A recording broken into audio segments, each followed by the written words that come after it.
Useful renders. Actually, they're architects, aren't they?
Good morning, everyone.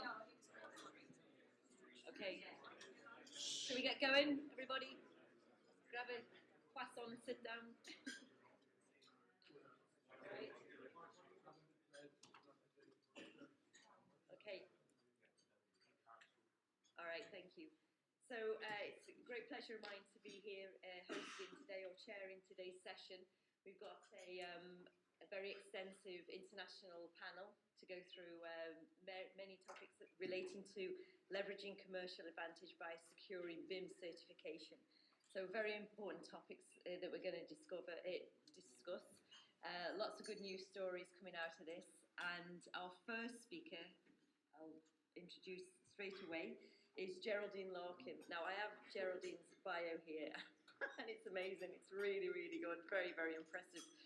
Geraldine was appointed the Chief Executive of the NSAI in February 2017.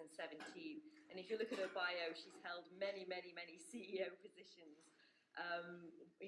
She was the founding CEO of a private security authority in Ireland. So she has lots of experience in the kind of legislation, certification areas. She's got an MBA degree in technology management from the Open University. And so I think without further ado, let's welcome Geraldine to the stage to take us through her presentation on the NSAI BIM certification update. Thank you, Geraldine.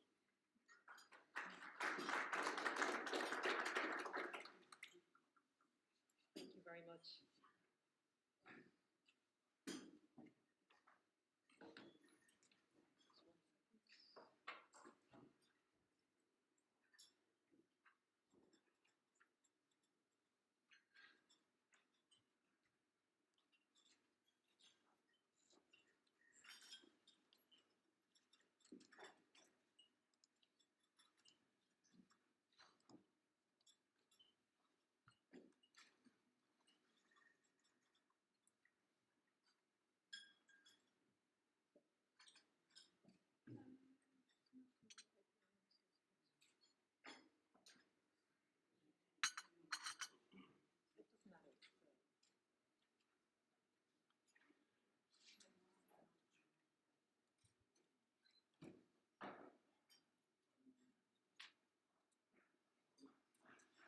Now I'm ready.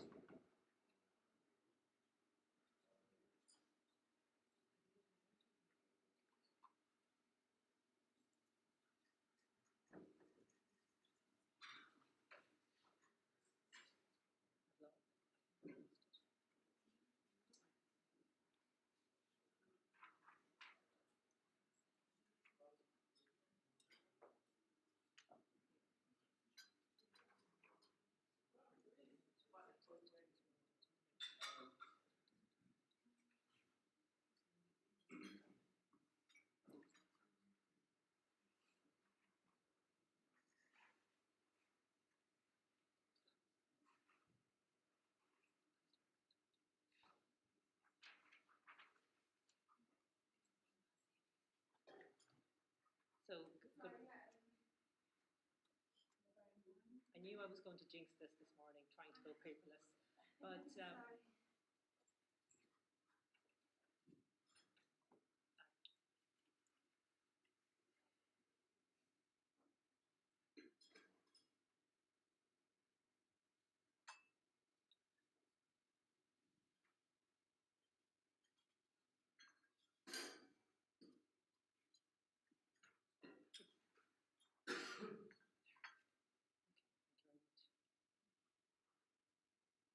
But we'll go backwards.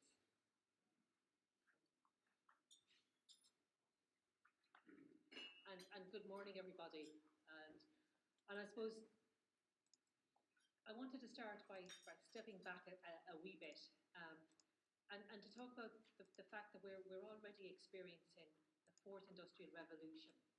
And I was reading something last night, and it talked about the fourth industrial revolution and how it's going to impact upon us, and that it's likely to be experienced, and the full extent of the experience is not likely to be seen for several decades yet. But it was a call to action that we must now work to position Ireland to respond to the profound changes we're going to see. And I read it and I thought, yes, that's really comfortable in the area of BIM and BIM technology and how we deploy it in this area. The text I was reading wasn't in fact in any way connected to the BIM environment. In fact, it was the opening lines of the innovation pillar of Future Jobs framework. So I thought for me it was mindful to set a context of actually that this is happening all around about us, and not just in the BIM environment. But of course, everything is interconnected, and everything will change. I mean, the way we select, the way we value, the way we compare construction products going forward, and is likely to be hugely disrupted and at a tremendous pace because of the automation, the interconnectedness, and the customization that's now possible. The last 2 times I've been in this room were to speak to international delegates who are here in Ireland preparing standards in the area of blockchain and artificial intelligence. And I spoke to a room of probably 150 people in both cases. So there's a huge amount happening all around about us from my perspective on a standards basis in terms of what we're doing. And I see that impacting on our built environment. The folk that I had in this room 2 weeks ago and a month before that, they were talking about connected communities. They were talking about smart cities, how the Internet of Things, how AI, blockchain were all going to impact. And there is no doubt about it that the future is going to be one of significant change. And that's what's happening on a very broad basis. But in the standards community, we're also looking at the area of BIM and the whole entire BIM framework. And while I want to talk to you in the main about BIM certification provided by the NSAI, what I thought it would be useful for just a moment to do would be to step back and look at the BIM framework such as it is. And the BIM framework and certification derives from an international ISO standard that's been adopted by Europe, this ISO 19650.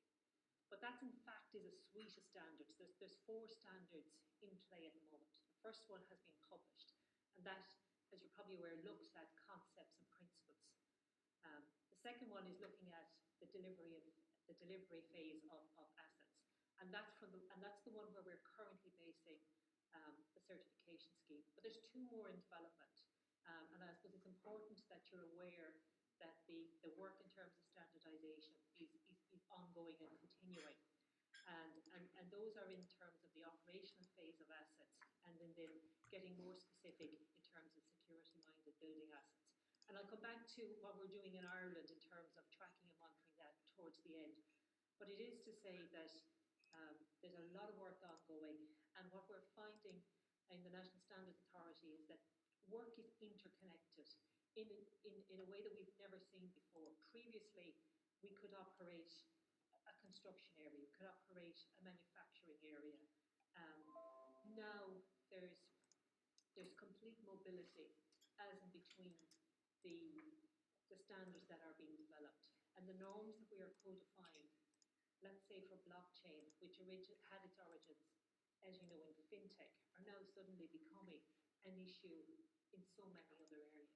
And I suppose that's the one thing I want to say to you here today is to keep your minds open to the broader developments that are happening, because they will all ultimately feed back into yourselves, and they will impact, and BIM will be the facilitator for that into the future. So turning to our own certification, and as I mentioned to you, I'm delighted to say that we are offering third-party certification to that part 2 that I referenced before. And I was looking back, it's about 12 months ago since I've been here before, and at that time, the standard was not long published. We were talking about producing and developing a pilot project, training our auditors, and working through that. So that work has all been completed. We worked in conjunction with colleagues from BRE who are also here to upscale and train our auditors. we then engaged with the number of client companies on a pilot basis, because it's one thing having the standards, it's quite another to put that into practice and to work through what it means from a certification perspective. We've done that, and now we're at the position where we've developed a questionnaire to prepare industry for engagement with the standard, and indeed with certification. And that also has had the benefit of our standards group in terms of the questions that we're asking.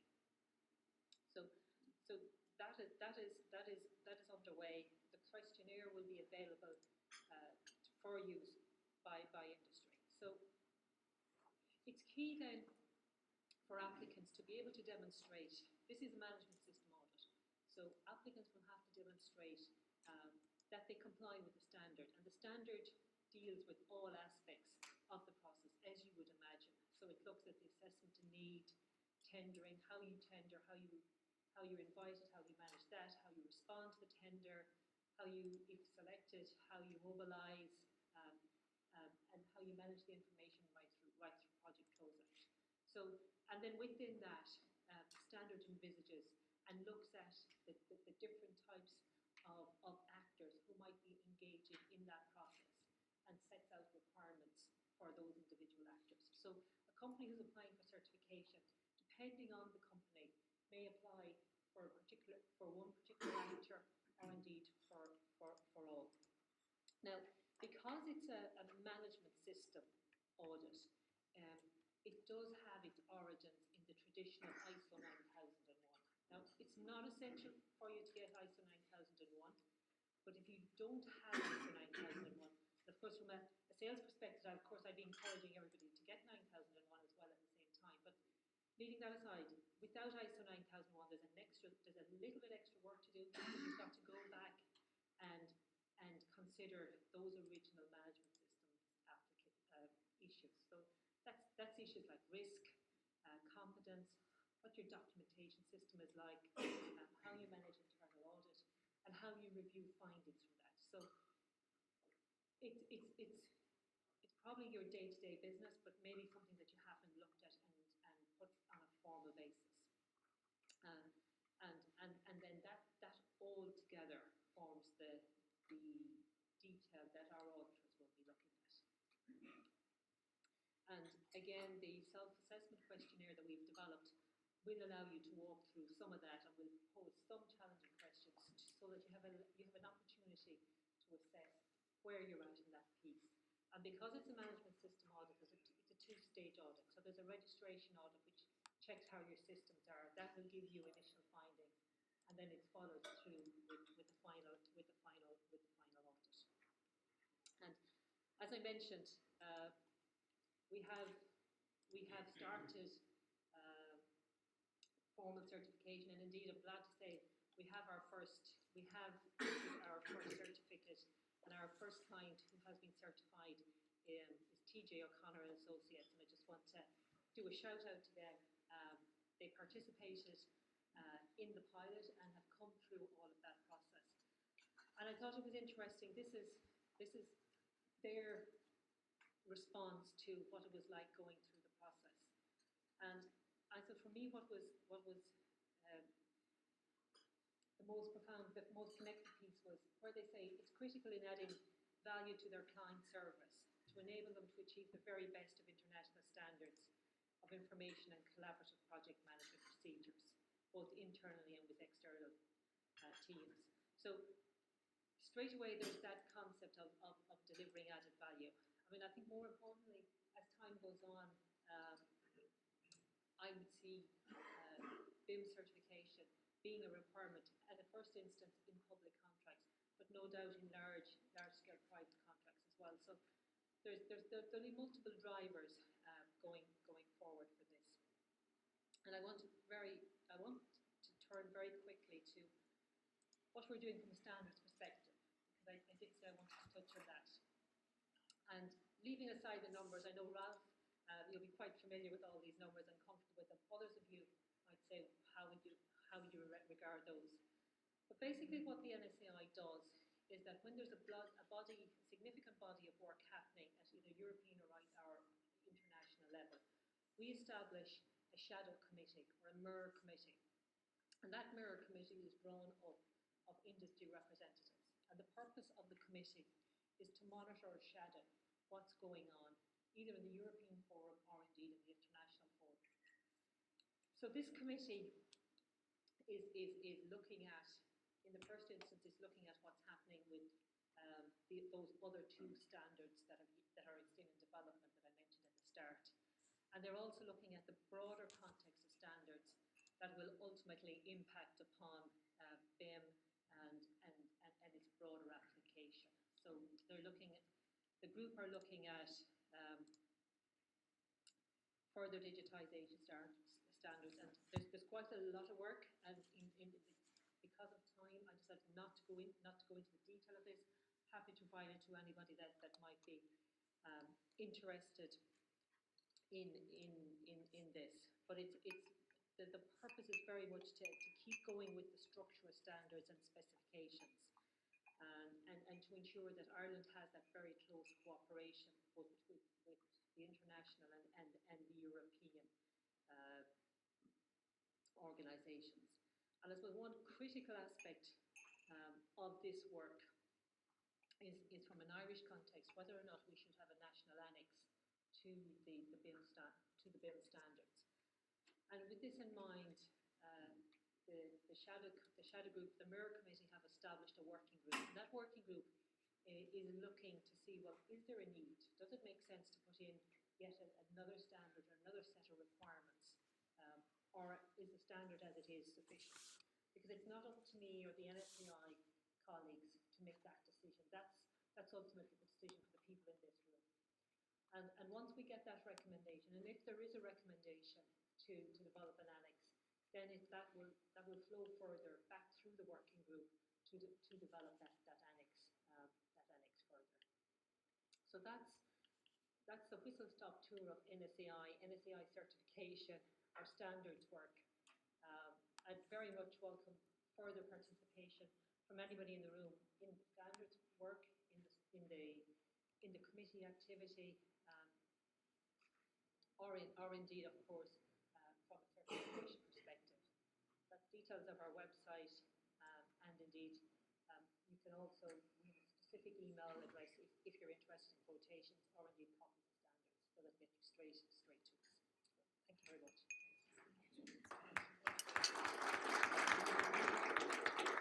Thanks, Geraldine. That was excellent. And so next on the agenda is Leo van Berlo. He's a senior BIM innovator and trailblazer BIM supporters Netherlands. And he's going to talk to us about finding your competitive advantage in a standardised market. And I think Leon's no stranger to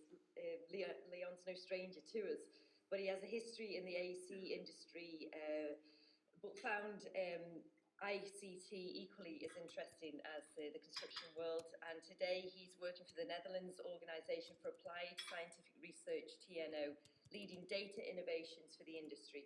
His main topic is collaboration in the AEC industry.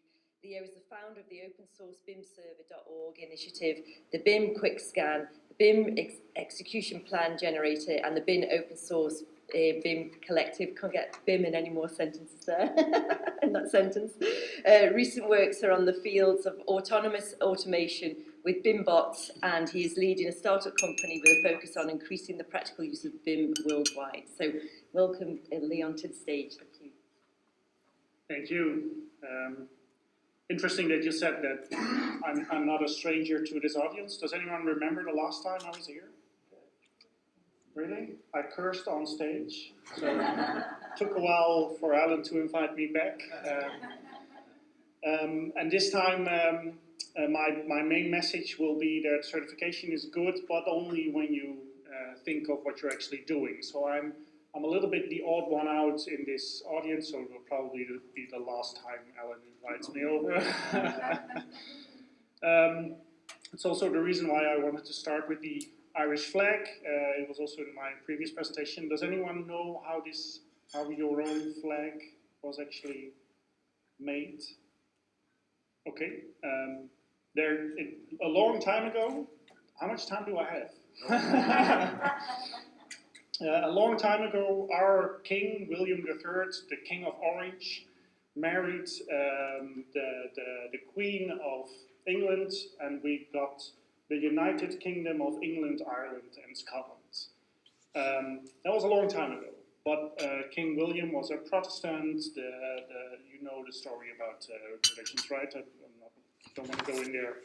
And after a while, when Ireland got independent, you got this flag, and the green represents the traditional Celtic people, and the orange represents the followers of the King of Orange, so the national king of the Netherlands. And the white in between, any guess? Peace in the middle. So to make it easy on you, the rest of my presentations, the slides with the green background are kind of the Irish way of doing things. The orange slides are the Dutch way of doing things, and the slides with the white background are trying to keep the peace in the middle. So just a warning up front on this one. So certification and BIM standards, BIM processes. I always want to make a clear distinction between the process and the actual end result. So usually in the construction industry, we have a process, we do a lot of things.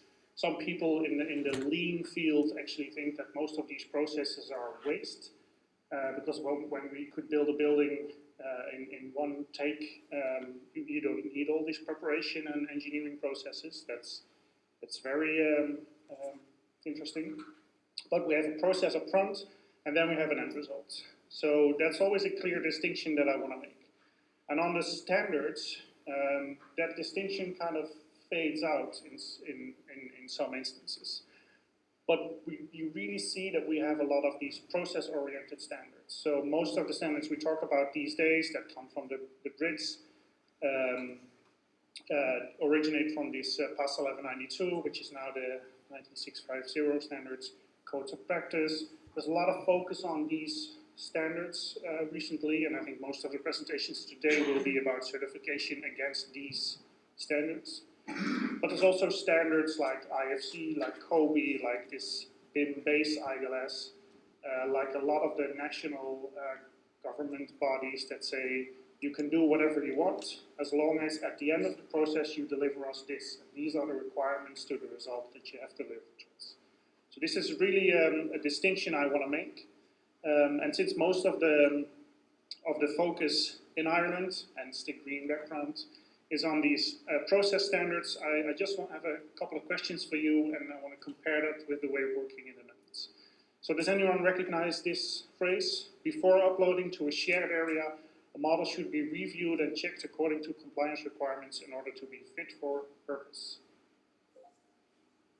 Anyone has good eyes looking at the reference or actually recognizes this? So this is from the PAS 1192. And this is the picture that actually comes with it. So for the people who didn't see this, so this is the part in the CDE, so the Common Data Environment part. So this is where it actually explains how you should be working with the Common Data Environment. On the left, the shared part, so the shared models, usually people call this the Common Data Environment. And on the right side, you've got an architectural working place and the construction engineer, the structural working package. So the process here is that in this example, structure uploads a coordinated model to shared. So in the shared space, there's the architectural model, construction model, MEP model, etc., etc.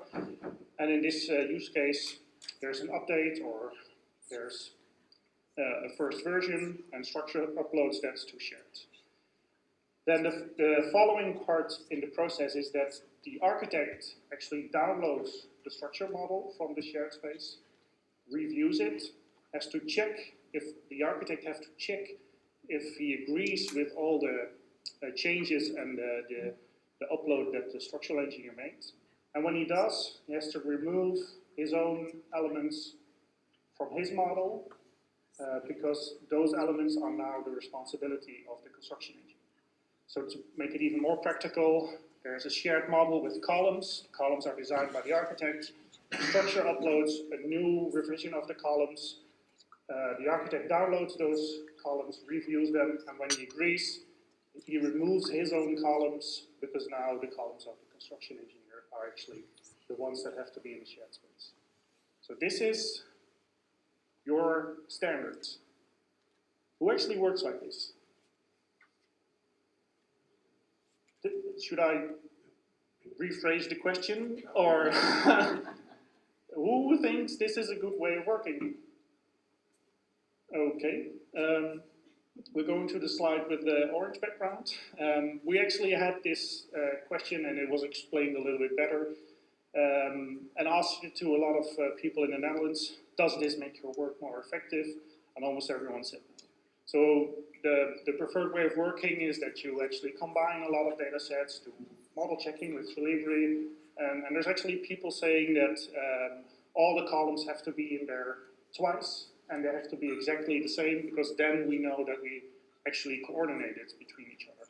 The architect doesn't want to remove their columns, the construction engineer wants to check if the columns are still the same as the architect, even after changes. So there's a different way of working in practice than that's actually being described in the standards. So that says something about standardizing a process against, we now have tools to do checking, we have the ability to actually facilitate different processes. So what are we going to do? What's the alternative? And what we see, and this is a little bit more philosophical maybe, is that we're always on a quest for a simple solution. When there's a standard, we couldn't do a certification against the standard. That probably means we're doing good, right? It's like the ISO 9001 that was already mentioned. When we all do ISO 9001, we all know something is doing good. And that's basically how human beings work. We always find a simple solution. But it's not always simple. The examples that we always have comparing the construction industry to the airplane industry, there's also things going wrong there. All these fancy pictures of we're losing data and that's not good, or we have these 3 levels and it only increases per level and it only gets better, or there's even the picture where we tell each other that working productivity in the industry is really bad and we have to do something. When you actually dive into this and look at it, what it actually means, it's always nuanced. Actually, when you use BIM, there's still a data drop, but the actual level of information is much higher than original, so it doesn't matter if you have information loss because you're still at the preferred level. This level 3 of the wedge has actually 4 different levels that are also dealing with blockchain parts, and it starts to be really complex there. And when you look at worker productivity, in recent years, the construction industry is actually outperforming every other industry out there. It doesn't mean that we're actually doing good, it means that the way the numbers are being handled is different and not really reflect what we think of worker productivity.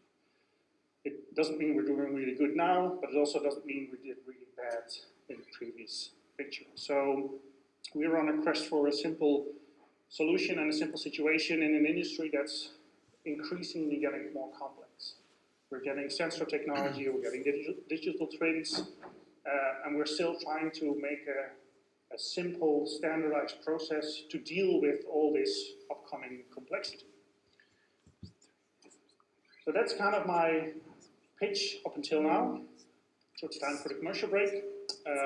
There's actually a reason why Alan invited me to speak on certification, because I also certify consultants. So I'm not against certification, I'm actually not against standards, as was mentioned, I'm responsible for a spin-off company called BIM Supporters. The idea here is that we have a couple of online assessment tools. I'll run you through it later on, and these tools do an assessment of your company, your project, yourself, and the data that you produce. And then when you want help, because something pops up in the assessment or you want to continue development, or you have a roadmap that you want to set out, you can hire a consultant to help you with that. And we provide a list of certified consultants that we know are really good, that we know are actually know what they're talking about. They look a little bit deeper to what's actually going on. So the idea here is that we do a standardized assessment and then have a specific custom-made follow-up advice from the consultant that actually knows what he's talking about. So to run you through the tools, the BIM Quick Scan is a questionnaire of 45 questions. It asks you how you are dealing with BIM within your organization. It's kind of a measurement for BIM maturity within your organization. Could be a company, could be anything. So the BIM execution plan generator doesn't actually generate a BIM execution plan. It's also a questionnaire of 15 questions, sent out to different project partners. What's your preferred way of working? What kind of tools are you using? What's your ability to export data? What's your ability to import data? And then we can make a match between the project partners on how the collaboration will probably go when everyone uses their preferred way of working. I've got the next slide will tell you a little bit more about that. Then we got BIM Secrets, which is e-courses and quizzes. And we got BIM Analytics, where you upload an IFC model and you get an assessment on the data richness of that data set. So how many geometrical triangles per cubic meter, how many objects per cubic meter, how many properties per object. And in all these 4 tools, like I said, it's a standardized assessment. And that makes it possible to do a comparison. So when you fill out 45 questions in the quick scan, you get a level of this is your BIM maturity on different topics, on different chapters, and you can compare your level with others within your fields. Same goes for BIM Analytics. When you upload a model, maybe you say this is an architectural model of LOD 200, you can compare the geometrical richness and the semantic richness of the model with other LOD 200 architectural models. So it kind of gives you an insight on what am I actually doing, how am I comparing with others. So one slide on the BIM execution plan generator. So this is an example of a result. Like I said, so Lexion Sign needs information from Remco de Haan. He uses Revit. But he's also having the capability of exporting and importing IFC 2x3. But Remco de Haan doesn't use Revit, so the proposed solution is IFC 2x3. In the second case, Remco needs something from Remco, so that kind of goes well. Remco needs something from Lex. They preferred to have that in IFC 2x3. So the green boxes are a match in the preferred way of working. The yellow boxes are there's no match in the preferred way of collaboration, but you can still collaborate. And the red boxes is there's no match, so you really have to sit down and talk about this before you start working, because there's no way of exchanging data between the two. There's also questions in there on what kind of classification system do you want to use, when do you want to get paid, what's your priority on model checking, etc., etc. And the most interesting question is who should be the leading partner. I haven't seen any BIM execution plan that's been generated where everyone agrees on who should be the leading partner. It's very interesting.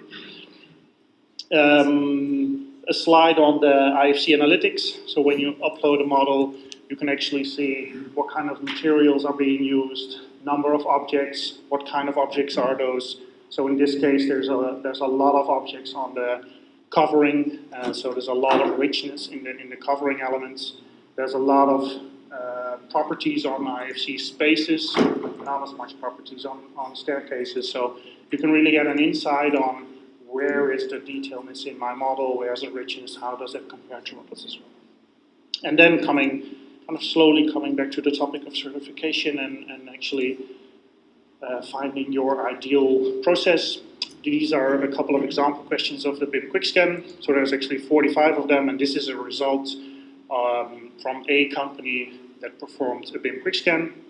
So this company Scores quite low on organization and management, a little bit higher on mentality and culture, very high on information structures and information flow, and also quite high on technology and applications. You see the spider diagram there as well. Use of tools is quite high, use of open standards, but the organization is not so well developed. So when you fill out these questions, you get a result like this, and then you can compare it with others. So in this case, you can compare your own score to all the scores, but also to different disciplines. I want to show you an example of how that could look, because in this case, the bars represent the score of the individual organization that's logged in, and the lines represent different other disciplines. I intentionally didn't put the names in there, but you really see large differences per discipline.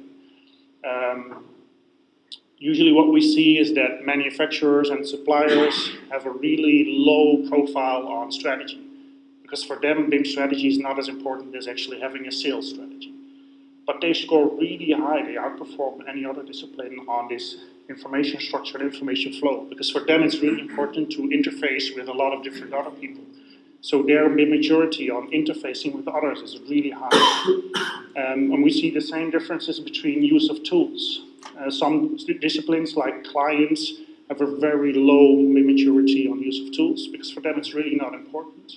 And architects have a really high score on use of tools, because they want to use different design tools, maybe even generative design tools, to actually help their design process. So this is coming back to my original pitch, that there's no simple solution and a simple workflow. There's no standardized flow of how an organization should deal with BIM.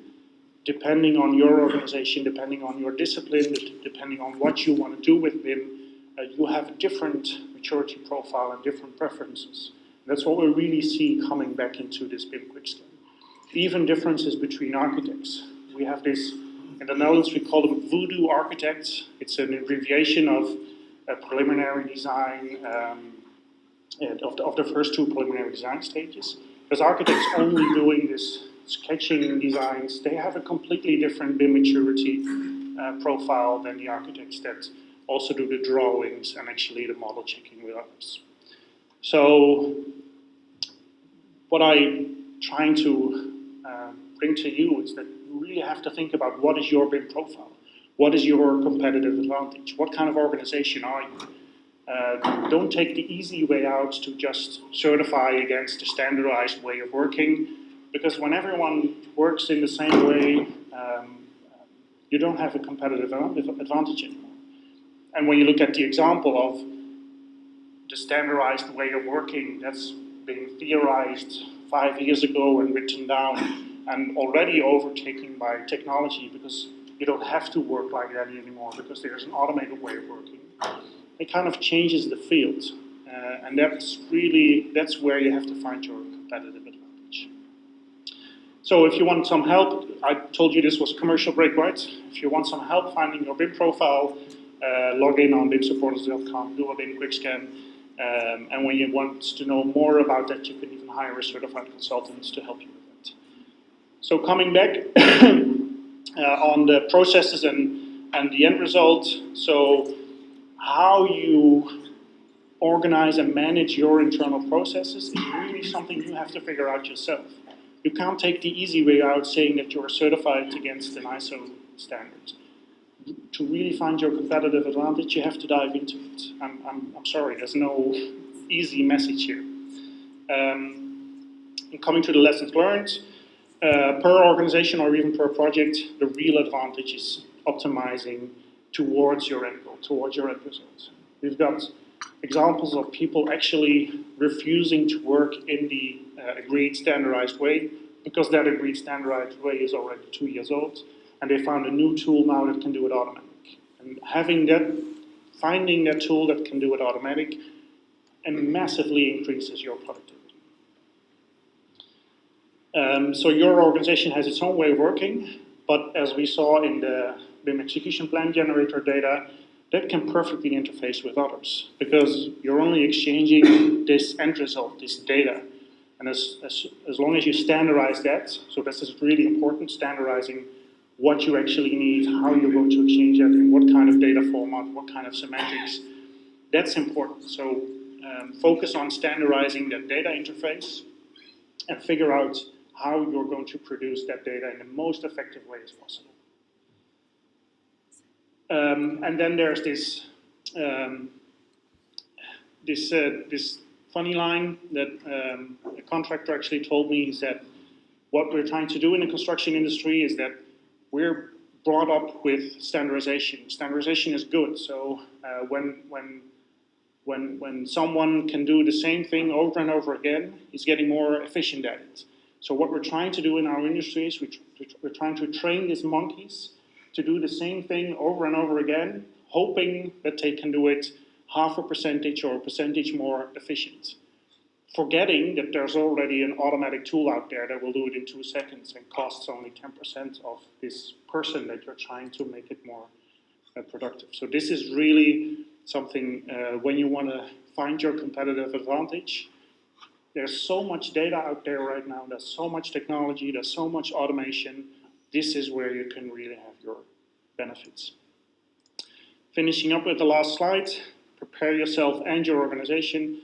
So this is wrapping up what I said earlier. We're used to doing the same thing over and over again to make it more efficient, but these standards, processes, and tools don't cut it anymore in an industry that's increasingly complex and changing. We need to learn to work in a more effective way instead of trying to be more efficient, because the tools and technology to automate a lot of our tasks are already out there. I wish you the best of luck finding your competitive advantage. Thank you very much.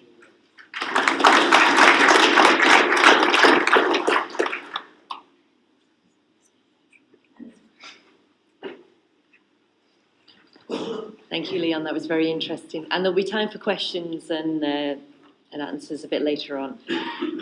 So moving on to John White.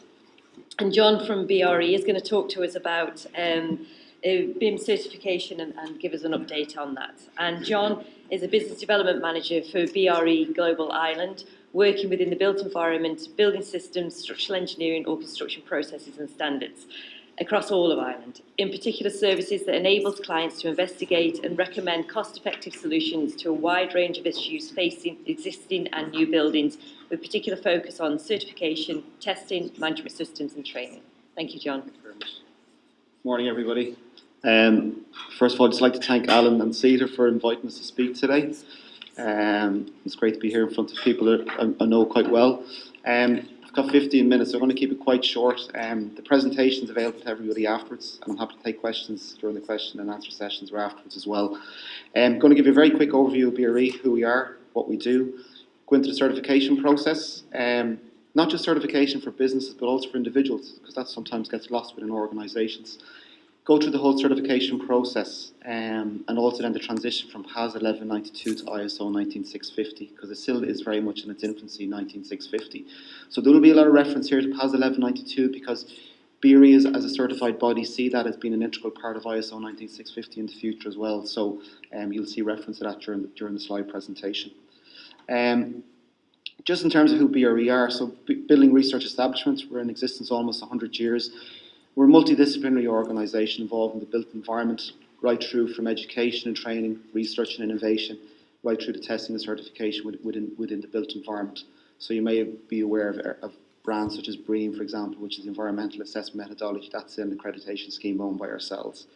These are probably the 4 key pillars, where knowledge, which I think is a huge part of certification, competence within businesses, right through to quality in terms of standards and testing and certification, and right through to learning. To me, certification is not about a necessary evil to win a contract. It's about continual improvement in an organisation and embedding culture and best practice in that organisation. And that's the key focus of what we do as a certified body.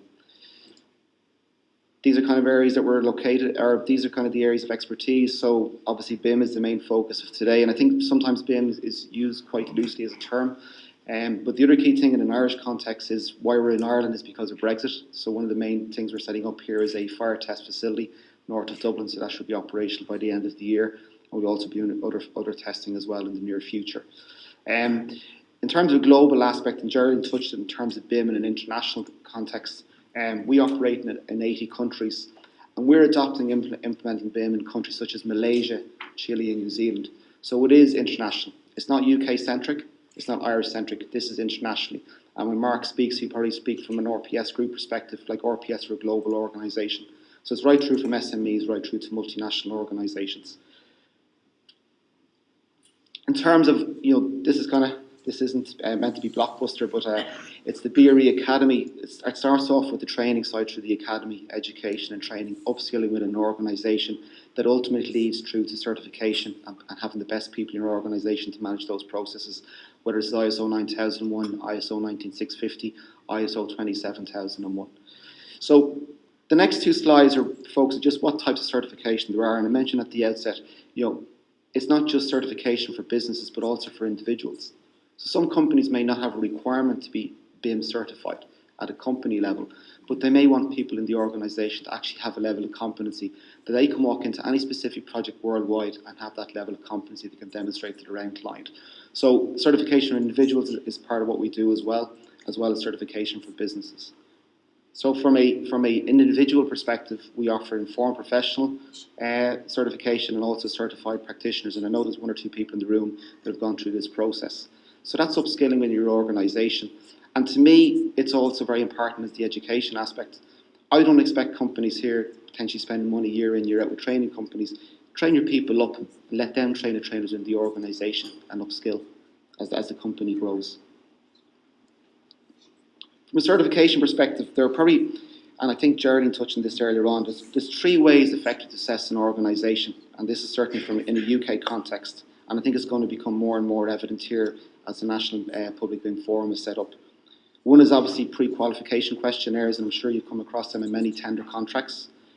Secondly is your pre-tender assessment, so from a BIM perspective, showing your BIM capability. And ultimately then having a global certification, so whether it's in ISO 19650 with NSCI, BSI or BRE, but demonstrating that third-party competency. And that's probably the key element there, because if you have that certification piece, it sometimes gets over the hurdle of filling in a BIM capability assessment as part of your tender process. So in terms of certification for businesses, and again I emphasise at the beginning, there's reference here to PAS 1192, but will be very relevant to ISO 19650. So one is becoming prepared, actually setting up, and I'll go through the certification process later on in the slide presentation. And then also then actually the business becoming certified as well. And something I've noticed as well, particularly with the advent of ISO 19650, and Geraldine mentioned about how it's closely aligned to ISO 9001. So there are many organisations here, SMEs, multinational, that probably have a number of ISO certifications. So long term, it makes sense to have that as an integrated management system and having it as a combined audit programme. So if you're not looking at that now, it's probably something you should consider in the near future, having that combined audit approach to your management system, which incorporates BIM as well. And I think that brings collaboration within organisations as well, because we all work in construction, and one of the biggest criticisms is silo mentality. Nobody talks to each other. And I think actually ISO 19650 actually is a good way of actually bringing that collaboration closer together, not just internally within organisations, but also their supply chain as well. So in terms of BIM certification, in a UK context, when PAS 1192 came out, it was very much driven by UK government in terms of UK central government contracts. You had to show some level of BIM competency in order to get on that tender framework. I know, for example, the Irish government are looking at that at the moment. So the idea behind certification is kind of get over that BIM capability, so you're not filling in those pre-questionnaires showing different levels of qualifications and competency as you go through the process. And like yourselves, probably this is the only kind of, dare I say, sales slide. Like, why would you go for certification with a third party? It's globally recognised. You're certified with a recognised certified body such as an NSAI or BRE, for example. So that's probably the main thing as well. But as I said at the very outset, to me, certification is not about just to win business, because that kind of defeats the whole purpose of certification. It's all about continual improvement. Whether it's your quality management system, your environmental management system, your BIM processes, that's what it's about as an organisation. And it has to be led from the top down. The days are gone now where leaders or directors in organisations will sign off and delegate responsibility to somebody. It has to be led from the very top down. So one thing we would do as a certified body is looking at the competency of the people, but also the leadership within the organisation. How are they showing collaboration and leadership through the whole process as well, and demonstrating that from the very top down. So in terms of the pre-assessment certification pathway, and pre-assessment is quite important, although it's not obligatory. We would always strongly recommend to companies that they do some form of a gap analysis, whether that's with a third-party consultant or with a certified body, because that can highlight the risks within your processes. If a company is ready for the audit process, they can go straight to the formal audit process, and I'll explain that in a minute. But there may be risks highlighted within that pre-assessment, for example, such as lack of skills. So there may be an upskilling required there, or you may need to engage with a third party as part of that process as well. And once you get through those first two steps, then you start the application process.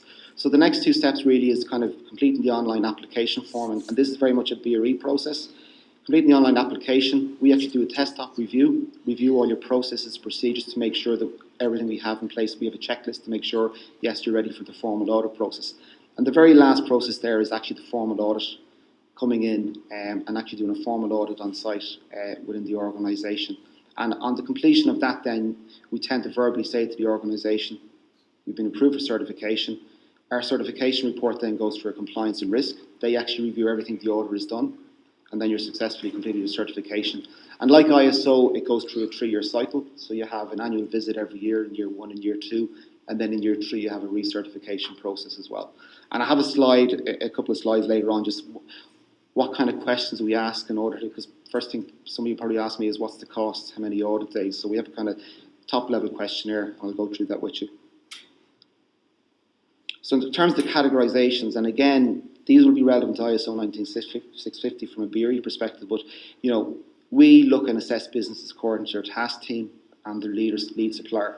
And within each of those, then we need to see that you're demonstrating capability in these areas. So for example, in task teams, looking at contribution to BIM execution plans, for example. If you then go to lead suppliers, is incorporating BIM execution plans, is recording project roles and responsibilities. So these are the key checklists we have within the process around capabilities within the team.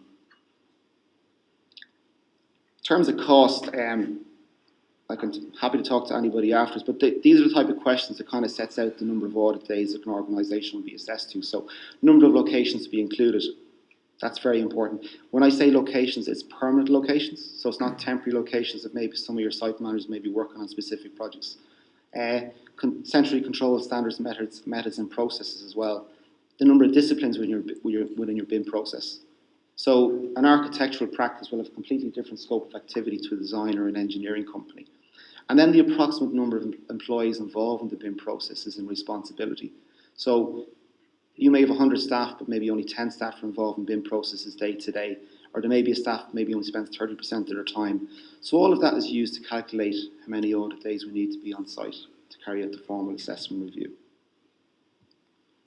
So in terms of, and I think Geraldine touched on this 1 or 2 slides, so not to repeat myself, but there are basically 2 technical committees that kind of draft documents for the ISO 19650. You've got the ISO International Technical Committee, and you've got the British Standard 555 Committee. So in terms of the ISO side, you've got ISO 19650-1, which is based around the concepts and principles, how you actually implement ISO 19650, and then ISO 19650-2, which is basically the delivery phase of the assets. From a UK perspective, there are 3 documents involved. One is the transition guidance, and that's really the transition guidance for PAS 1192 to ISO 19650. And then the next 2 documents are the same as what the ISO Technical Committee have effectively produced as well.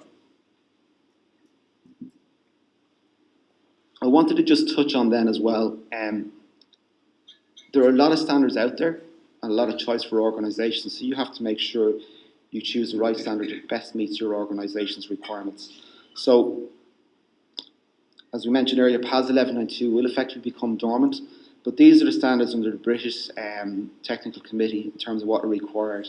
So ISO 19650 obviously will be the pillar going forward. Geraldine touched on in an Irish context in terms of, in order for the ISO committee to appease the member nations, every country has the option to adopt their own national Annex SL clause. So you could potentially have 80 different national Annex XL clauses. What we would hope from a BRE perspective, and I know from other certified bodies from speaking to them, is that if there are leaders in this area in different countries that adopt the national SL clause, the hope would be that maybe other countries would follow that clause as well, so we have maybe more alignment as opposed to different SL clauses across the world. And outside of these, not to kind of wreck your head, but there are other standards linked to ISO 19650 as well So these are all standard and tolerances, element name and scale within the BIM process. So there's, as you can see, there are a huge selection of standards there. So the key thing is when you're, as an organisation, going through the certification process, is not to get lost in what the main focus of the business is, because there are so many different choices out there for companies to choose from. The last two slides, what I want to focus on is PAS 1192 and the transition to ISO 19650. But I want to speak to it from a BRE perspective. So we're probably slightly adopting a different approach to what Geraldine mentioned, how NSCI are basically certifying to ISO 19652. In effect, we still see PAS 1192 as a robust system for certifying to BIM certification. So we're just starting off a pilot scheme at the moment with 20 companies across the UK and Ireland. And I know Mark Costello from RPS Group is going to speak after this about their certification process and what their plans are for the future. So we still want to incorporate some of the best elements of PAS 1192 when we're looking at ISO 19650-2. And that's something we will continue to do for this foreseeable future. So we're planning probably late August to start this process, the transition period, have it completed with 20 companies. And then once the pilot scheme is completed, because that will actually show us how we're actually improving as a certified body. You know, the important thing with us with this transition process is getting feedback from customers as well, and how we can improve as an auditing body as well, because it's just as important for us to listen to our customers. So when that applies, then we will probably still include elements of PAS 1192 as part of the ISO 19650 process, along with the relevant national Annex L clause as well. So as I mentioned at the outset, like we're working on this in countries such as Malaysia, Chile and New Zealand as well. Each of them have got their own specific requirements as well. So as I mentioned, late August when we're going to start accepting new applications for the new ISO 19650 standard. And that's it. So thank you very much for your time.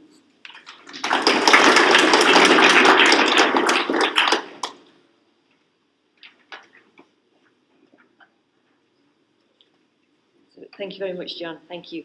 So we've heard the theory, we've heard why we should do it, how we can do it. Now we're going to hear how the rubber hits the road with Mark. Mark Costello from RPS is going to take us through a BIM certification case study. And for those who don't know Mark, I don't suppose there's many in the room, but Mark has 25 years experience delivering large infrastructure projects at all stages. He's an industry expert, industry leader in BIM and collaborative working, and has given many lectures across Europe on the benefits of embracing digital working.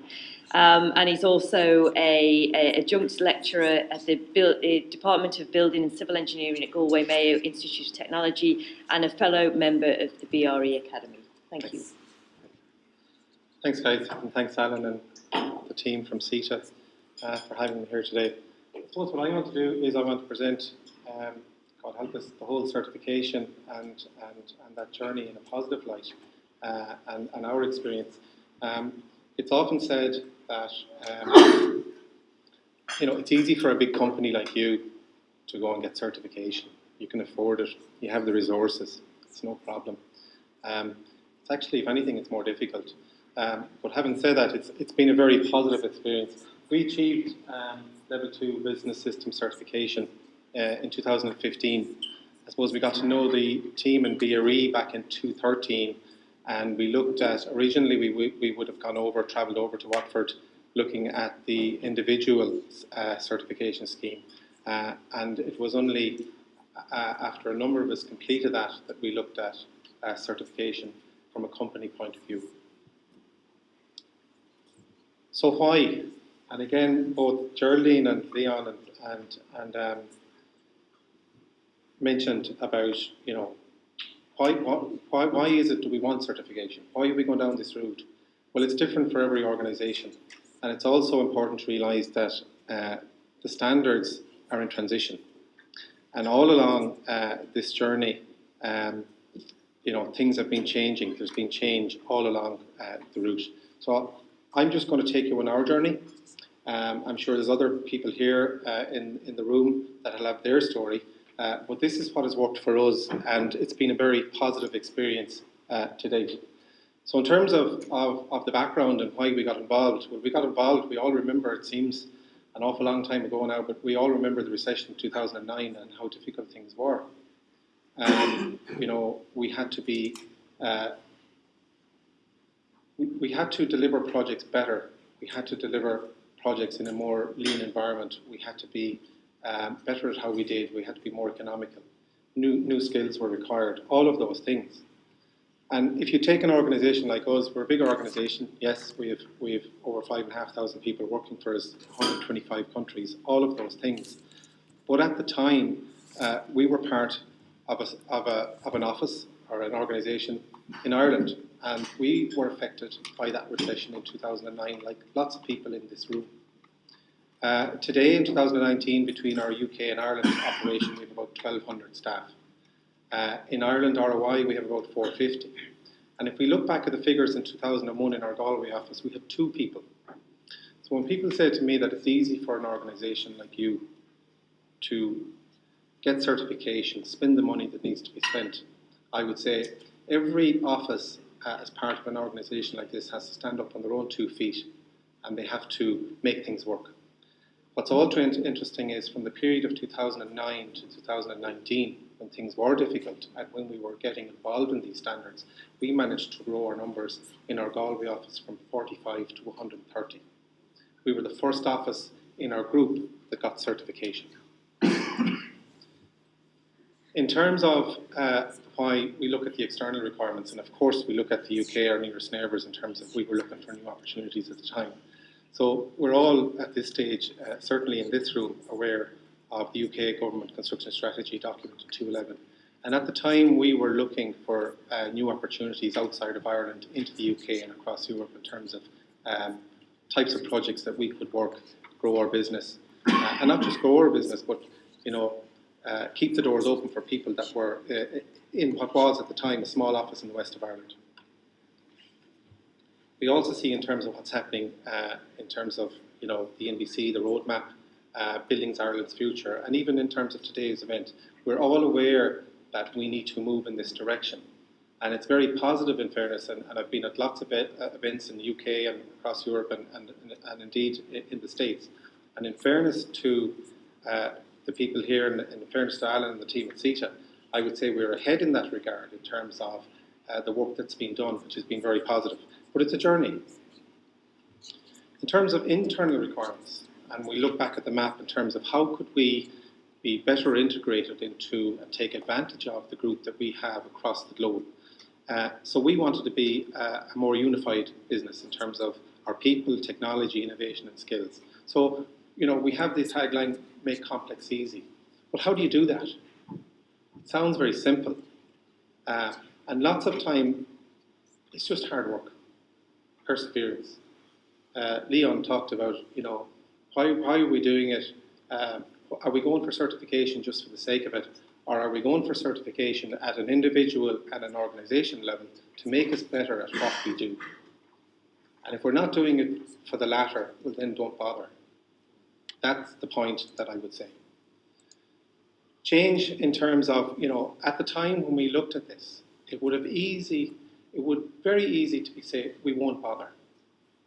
When we looked at this at the time, and to be fair, there was no flexible, what we call BIM program in place at the time, 2009, 10, 11. It wasn't there. There was some people looking at it. There was some early starters. There was, in fairness to Ralph and the guys, there was people, talking about the benefits of BIM way back. But in terms of access to that and how we did it from an office or a company or an organisation point of view for us, it was limited. We knew from the outset that we would need to develop a strategy in terms of a group strategy. But also at the very time that we needed to invest, there was limited investment because of the recession. So we needed to invest in our people in terms of CPD at a time when it wasn't available. So how do we do it? I would say teamwork, hard work. And Leon talked about getting down and dirty and getting stuck in. And that's really what has helped us achieve where we got today. And it has been difficult, but at the same time, there has been some good fun along the way. McKinsey talked about new technologies are transforming the construction process. But how do you manage change? And when we go back to when we got our certification in our local office in 2015, we thought, this is great, it'll be easy to roll this out across at an organisation level. But maybe not so. You have to manage change across an organisation. And how do you do that? Well, this is how we did it. I'm not saying that's right for everybody here, but we're typically a discipline-led organisation. So if you look at our business in terms of engineering, environment, planning, project management, for example, we have people with ownership responsibility. We have discipline leads. And just like those elements, we have discipline leads in terms of IT, HR, marketing, and also BIM, GIS, technical service. So you have to have somebody that's going to stand up there and be responsible and drive that change program. And that doesn't matter if you're an SME or an organisation like RPS. I would also say in terms of the digital journey that we've had, you know, if you look at from the top left to the right, we've been on a little bit of a journey here. There's been lots of bumps in the road. So, you know, we identified, we selected, we defined, we refined, we looked at our lessons learned. But there's been, you know, there's been a couple of false starts from the early days. But I would say perseverance, education, training. And I would say, in fairness to NSAI, BRE, and others, they helped us along the way. And at no point did we ever think that the certification process was a negative or a box-ticking exercise. We always felt it was like a CBT exercise. We always felt it was like a training, mentoring exercise. And that was good. And there was a sense of accomplishment when we got the cert. So that was important in terms of what we did. So in terms of our journey, we needed a plan. So education, BRE Global, for example, in terms of individual or our company, in terms of the training elements there. GMIT were instrumental, opened their doors to us, to be fair, when we looked at what we needed in terms of our staff. And it wasn't just about BIM. We were looking at, you know, we would have had people working for us for 25, 30 years that might have joined us with level 6, level 7 qualifications, whatever they were. We needed to get people up into level 8, level 9. We wanted to get people, more people chartered. So we looked at formal qualifications in terms of honours degree qualifications, but being able to deliver in a BIM environment. Certification was important. BRE, NSAI, and others that we've worked with, Engineers Ireland, in terms of that whole CPD programme. The innovation, well, we've always been trying to be innovative, but it's very difficult to be innovative on projects. We sell time or we sell skills. If you're not trying to add value and deliver value and be efficient in what you do, it's hard to be innovative on projects because you're always under pressure. Opportunities, well, when you're the furthest office away from Europe, which we are in Galway, you have to be innovative to keep the doors open. And maybe that's a little bit about, you know, how we have grown our numbers in that time. Geraldine talked about standards in transition, and that will always be the case. And she's absolutely right in terms of, you know, we have to recognise that there's other changes coming around the corner. Again, if we had said in 2011, look, at this 19650 is going to be coming down the road in 8 or 9 years' time, we won't bother, we'll wait for that, you'll never get there. You know, so you have to join the bus, get on the bus at some stage and get stuck in. I'm involved in the Merit Committee, the National Standards, and it's been very good, very positive, and it's something that I think has added value in terms of the people involved. If you look at, this is what we did, just in terms of our approach, we went back at the time to 2011, that strategy, that government construction strategy, and what we did was, what do we need to do in terms of our business to address what they're looking for here? So it doesn't matter if you're a big or small organisation, you need to look at what is it that we need to do to respond to that. So we put in place a company strategy, HR, IT, BIM technical services, all of those things. At the time we were looking at things like the CIC, the PAS suite of documents, government soft languages, all of those. But then as time moved on, we're now moving into the 19650 suite, and we have to update our documents again. And we'll have to do so as we go. And on the bottom right, you'll see our standards that meet those international standards, and that's what's audited along with everything else by BRE, NSAI, etc. When you do that, you have to make those available to your people. So we have a GroupNet intranet system, and we make sure that we get the most up-to-date documents are there and available for staff. so that they're using the most up-to-date as they go. And we have a messaging system so that staff know that they're there. In terms of the BRE, well, John spoke about the actual process. I'm not going to harp on that, but they have a really good website in terms of Global Academy, what they do, and you can go in there. But really, that journey is about company, the guidance, the training at an individual or a company level, and then, when we went over first to Watford, 2 of us went over back in 2012. Over the years, BRE have come over to our offices or come over to the West or come over to Dublin for training and certification. That's how we have grown over that period of time, and that has been very beneficial to us.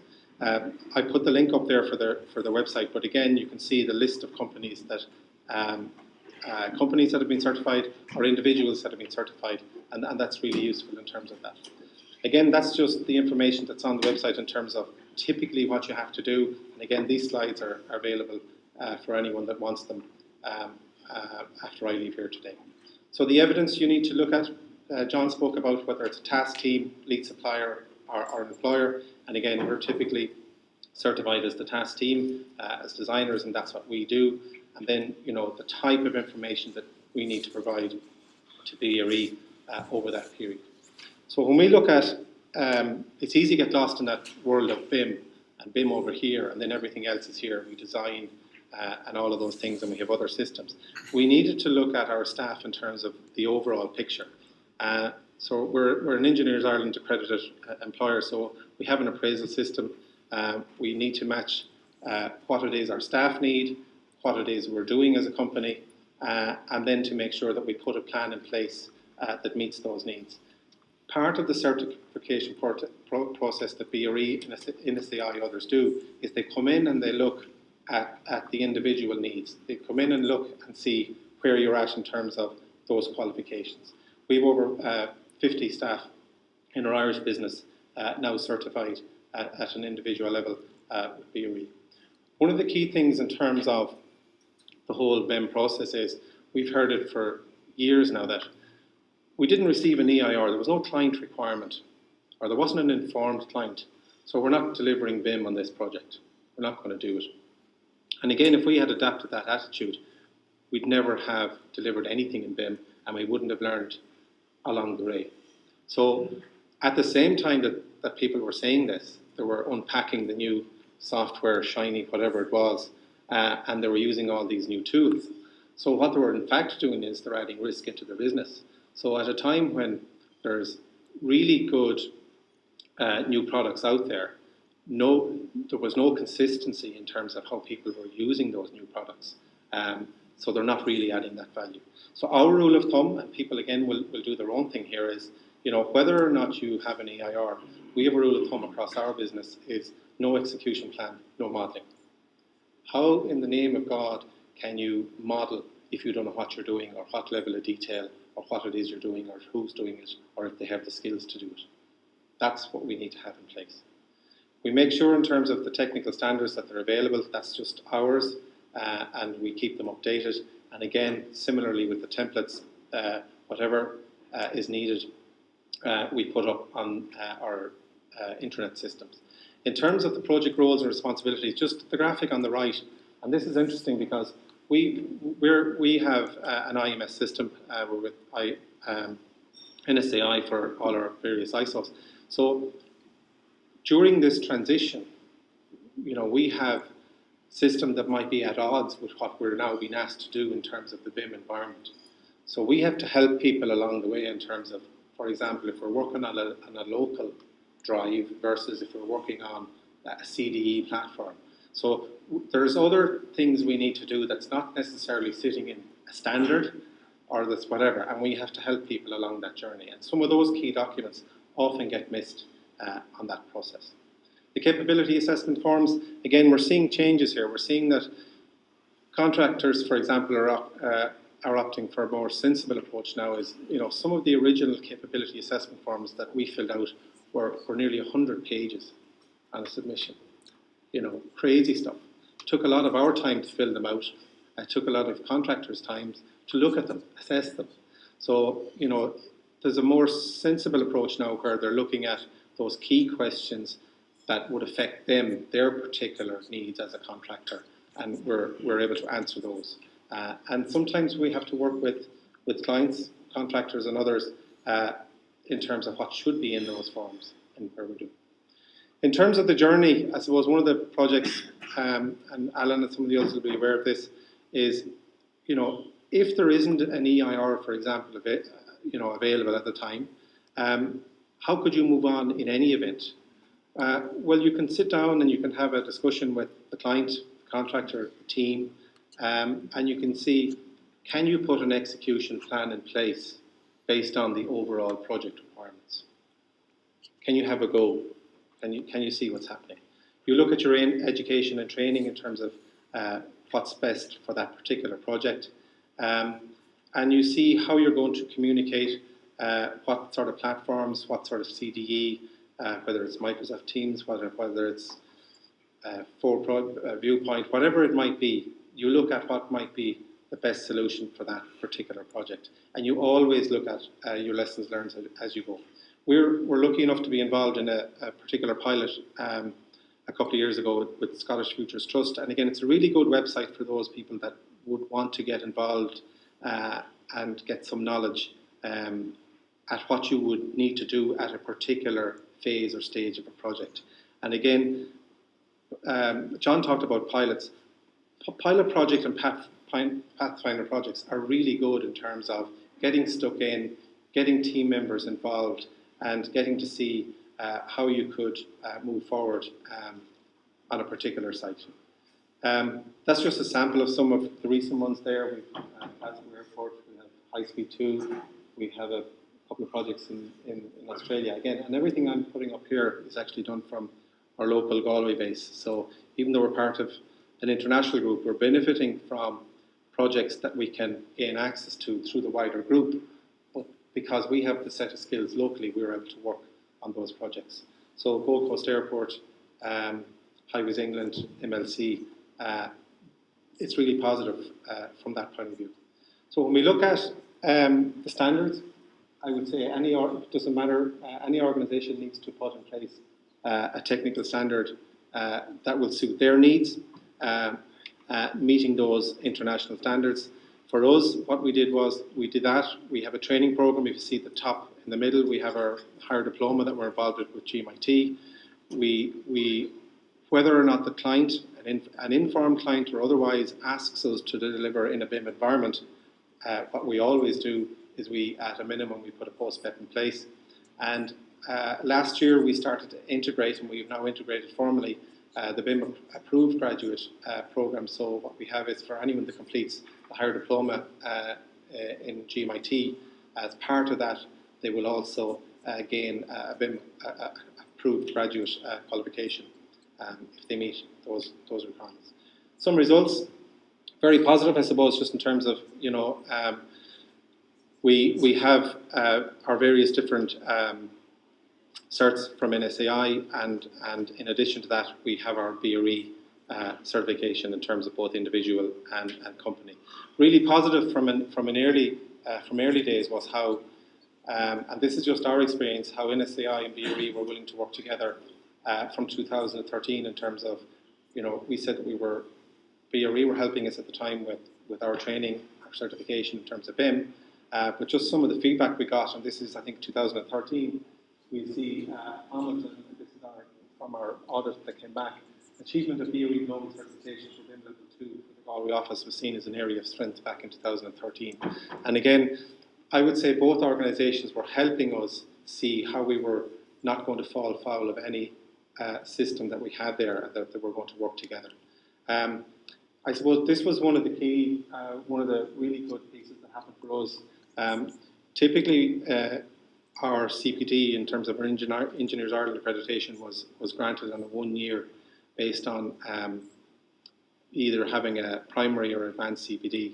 And last year, for the first year, we reached level C, which is considered transformational. And again, I would say that our work that we have done in terms of the certification, the training, the education piece has got us to that level.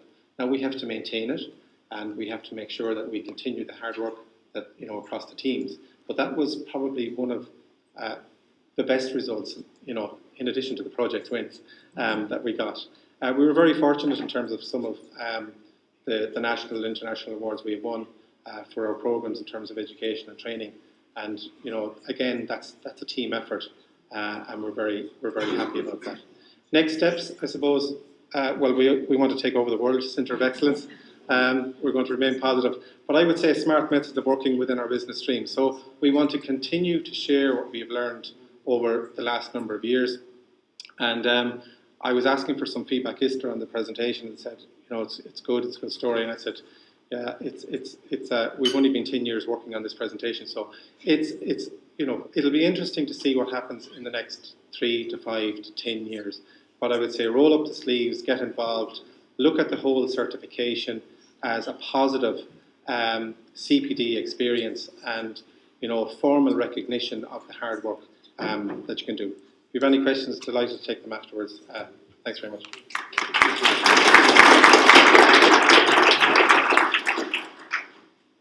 That's fantastic. Thank you, Mark. And now we're just going to get the view of an architectural firm. We have a double act, I believe. That's correct in the room. Yeah, here they come. So we've got, and anybody who knows me, I can't say people's names, apologies. So give it a go.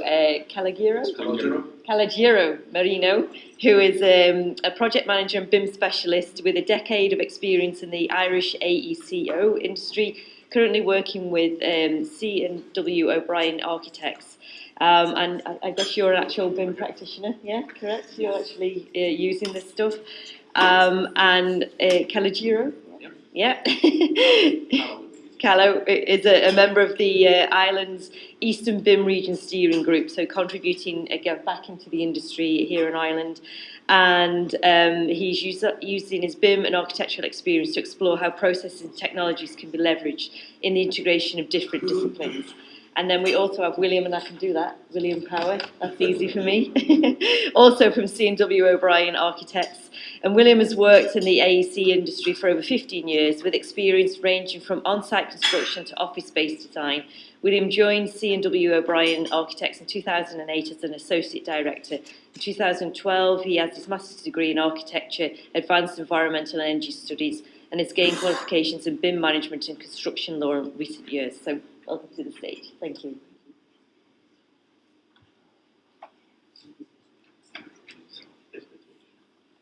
Morning, everybody. Presentation.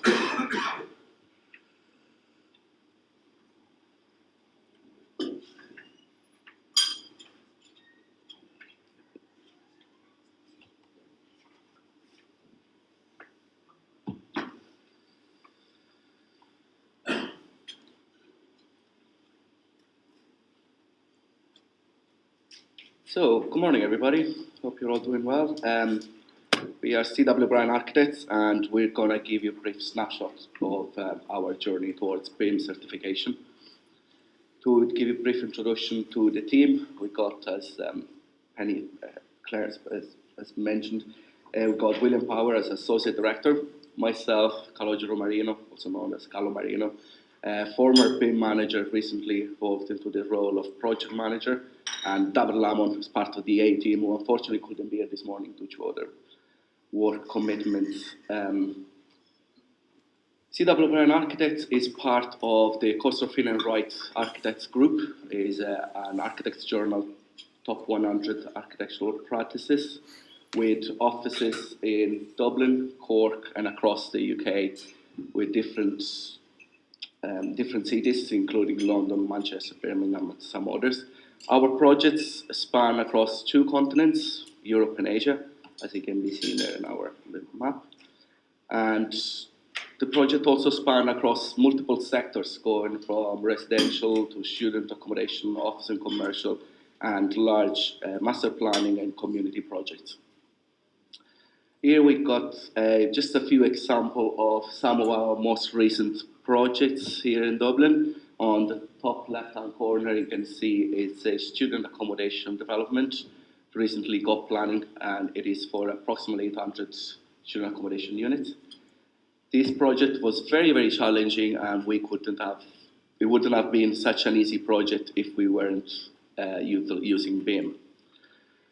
other projects that are in the pipelines, an example of here on the bottom left-hand corner, again, built-to-rent schemes have become very, very popular in Dublin. Large number of apartments being delivered in large sites. And again, modular construction seems to have become the buzzword or the norm. It's becoming more and more. And with modular, we can see how BIM is helping in the process, in the coordination with all the different stakeholders involved in the project, making the delivery of the project from the inception to delivery on site much more, much easier to deliver, and with a flow of information, a better flow of information. Some other examples there we got on the right hand side, one of our most recent projects completed here in Dublin in Molesworth Street. So we decided to embark on the BIM journey about 5 years ago when the company had opened its Dublin office. That was about the same time I joined the company, and we realised straight away that as well as having a desire to embark on the BIM journey, Dublin was the perfect office as a test bed for rolling out of new process and procedures and standards before actually rolling it out to all the other international offices.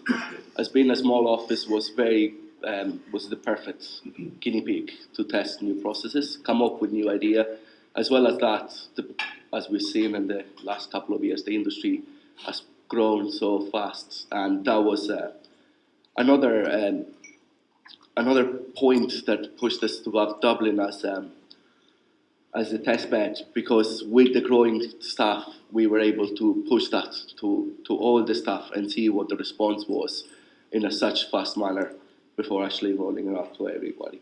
But we decided to kind of look at our route or our journey, and we first identified the need.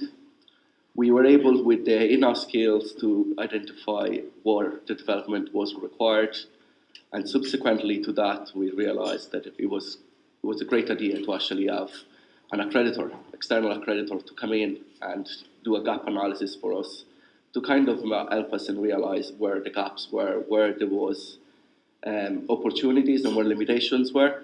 And we did that, and then we were able to actually look at the implementation of the recommendation. In order to do that, we had to set up, well, actually, before going that, so we did a few, apologies about this. So, okay, move on. The strategy, we went for these strategies, was one of the main point was to meet the requirements or the demand of BIM from different clients. But what we found out very soon was that clients were requiring BIM, but there was lots of confusion of what BIM was and what they really wanted from BIM. So for us was a better situation to understand where we started and what our understanding of BIM was, and now to sell that to the client in the situation where they were requiring BIM on the project. In order to do that, we deployed BIM managers and coordinators across all offices.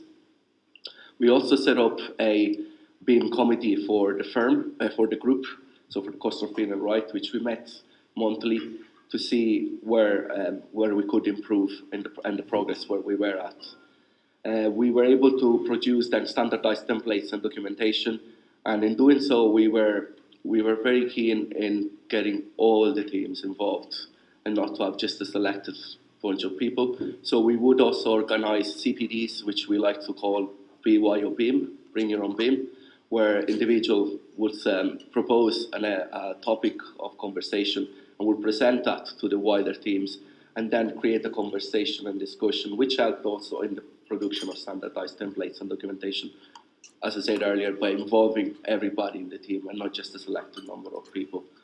And these strategies also helped us avoiding and having loads of unused information or repetitive information across all the different offices in the UK and Ireland. Oh. So as I said, BIM was requested by the client, but sometimes wasn't. Have I gone? Okay. So we've spoken about this. Some of the reasons, as I said earlier, was the BIM was requested by the client, but was sometimes misunderstood. So we were trying to guide, as a BIM being the lead designer in most of the project, we want to kind of steer the client in the right direction and not to overburden the stakeholders with requirements for BIM that at the end of the day are not going to be utilized. Also another reason was to standardize our own workflows and templates. At the same time as the Dublin office was set up, with the group had decided to actually update the quality management system, and that fell in place perfectly because we could develop the two at the same time. So implementation of BIM and the quality management system to work hand by hand and to work towards achieving BIM level 2 accreditation. But the real main reason was to create more efficiency within the workplace, the office. Some of the advantages that we spotted straight away once embarked on the BIM journey was processes were mapped out at the beginning, so there was no confusion during the rollout of the process and the strategy with everybody involved in the project. There was a standardization of all the process and procedures. There was an easier information tracking across all the offices, something that would have been a lot harder with an analog system.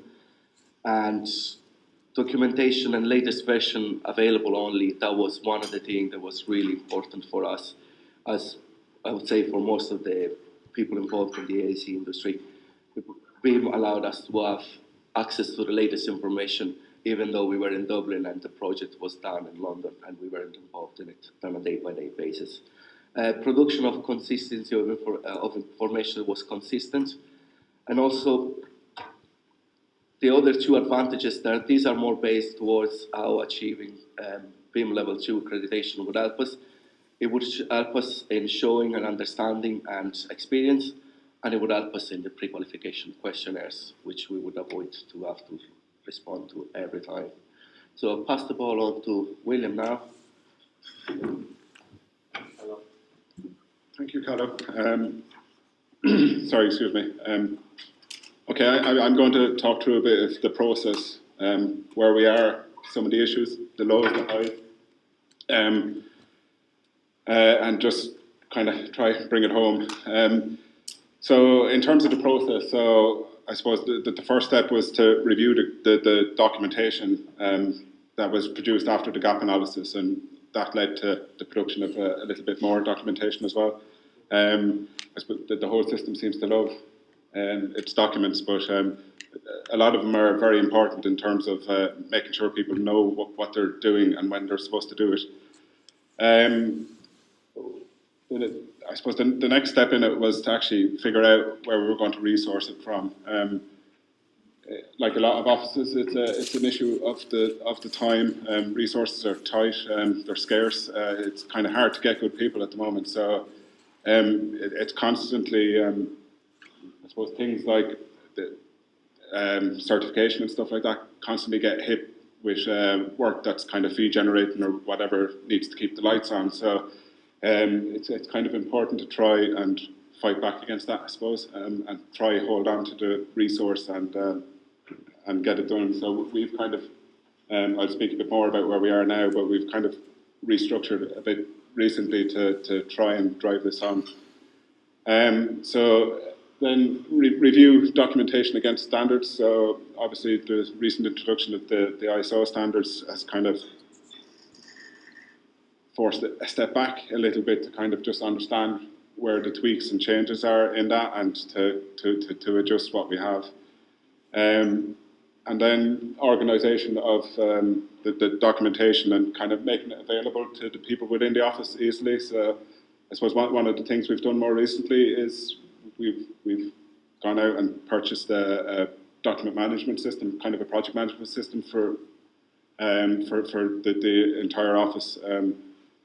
And the idea of that was to try to get everything back into a single source. So it manages all our documentation, emails, all of that sort of stuff, and brings in stuff like time and project finances so that we can actually we can start to look at projects as a whole, kind of more of a holistic view of it, I suppose, rather than typically being in separate areas like the finance being huddled off in a corner that you never find out that you're in danger, I suppose, until the worst has happened. And then lastly is part of the process is obviously to train staff. So like once we've actually figured out what we're doing and how we intend to do it, is getting stuck in and actually getting people in a room and training and upskilling and whatever needs to happen. So I suppose in terms of difficulties, I think they're probably going to be common amongst most in the room. But I suppose one of the biggest ones we found is countering the way things have been done. One of the big benefits we have in Dublin is that it's a young office, so it's 5 years there, so it's gone from, I suppose, 2 people 5 years ago to 50 now, so we're growing very quickly, and I suppose what it has led to is, I suppose, for want of a better word, a young and dynamic office, so we've a lot of students coming in who tend to be technology savvy, so it's made our life a little bit easier that we're not having to retrain. We still have a couple of stalwarts that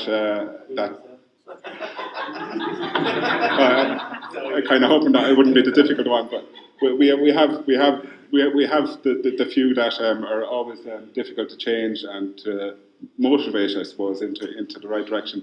But that's starting to change now as well as we start to produce relevant information coming back from this. Obviously, resistant to change, kind of the same topic.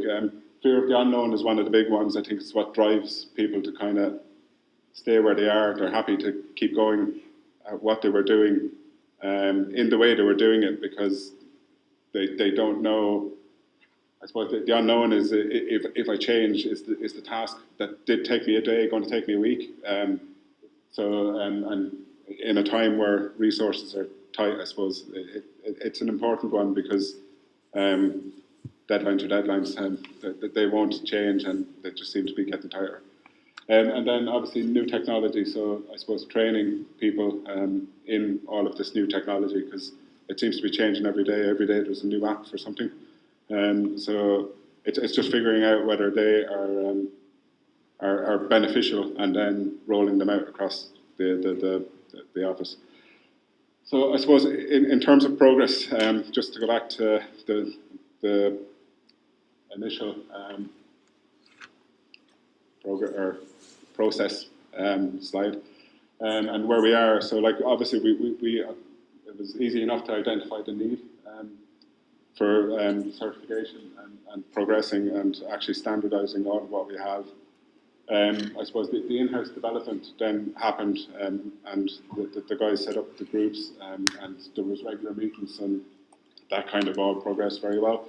So we went through a process of obviously resources there again, but getting documents together, reviewing them, revising them and getting them to a place where everyone was kind of happy to go forward with them.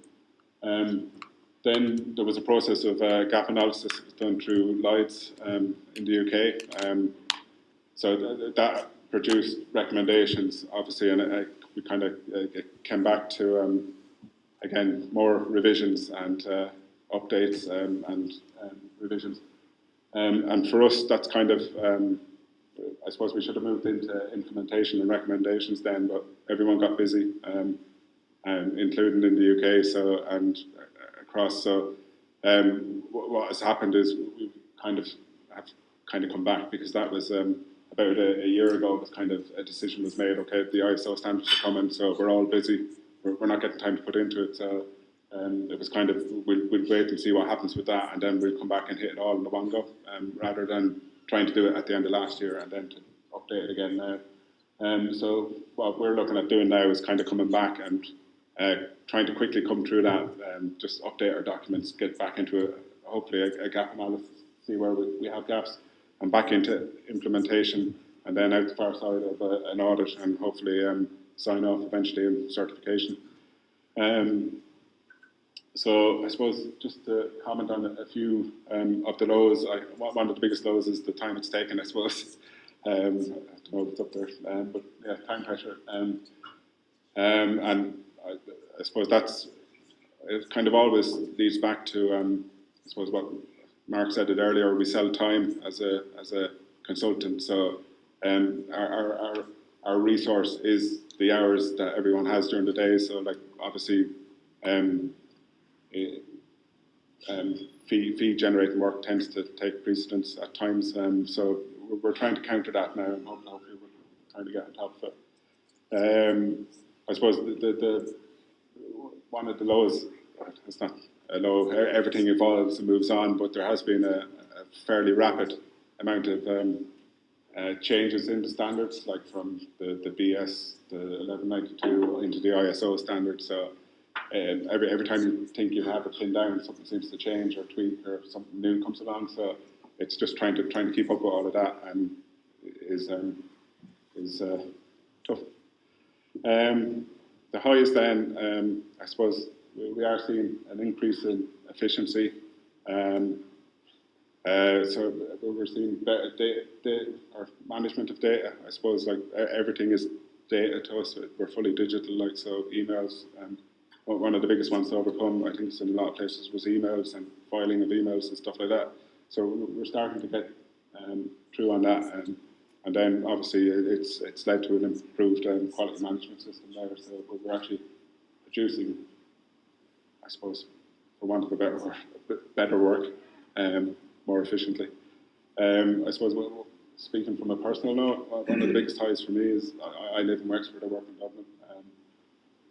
I look out at scenery similar to this, so I don't want to leave it. And this move to data, like I suppose in the industry we're in, we don't move 20 kilobyte emails. It tends to be hundreds of megabytes or gigabytes of files. So for me, it's highly important to actually get to a situation where we can move them very quickly. I suppose I keep hearing rural broadband and stuff like that, but our part of that is making sure it's where it is. So like as long as I know that stuff is going to be stored where it's meant to be stored in the format that it's there, I can quickly access it. The struggle you have is pulling it down and then realising that actually that's not the most current one, it's actually up there, and you've waited 10 minutes for it to download where I am. So it's a constant battle. Then lessons. I suppose what we've learned is the earlier the training, the better. Don't let bad habits develop, I suppose, is the thing. Just get in there as soon as possible. And to that end, like more we try to do more CPDs, and just even just sitting down and talking about workflows, like how you get from the start of the project when you bring the technology into it, and what you do with it to get the most, I suppose, efficient use of time. I suppose setting aside time to do it is important.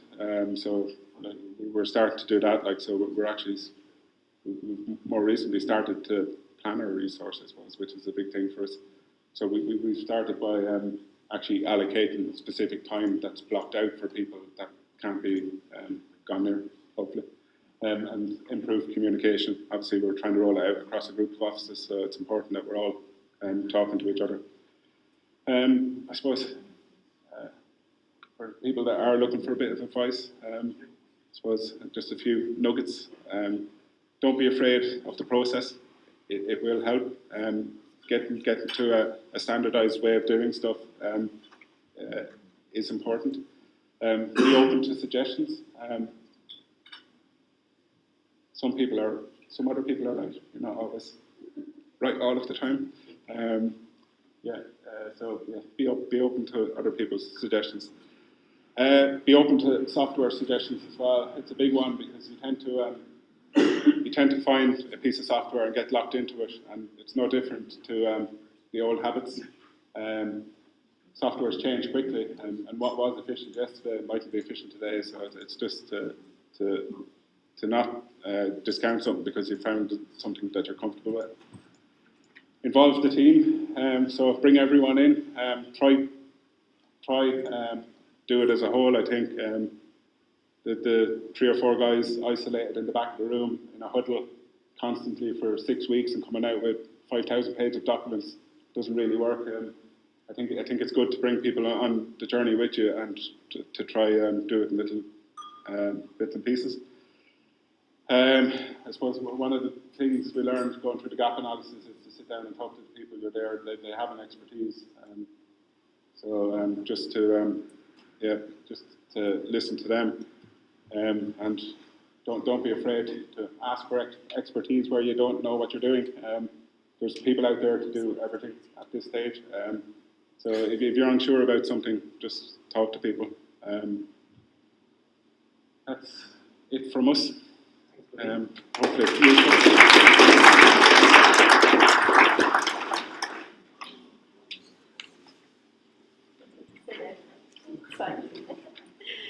Thank you very much, guys. That was brilliant.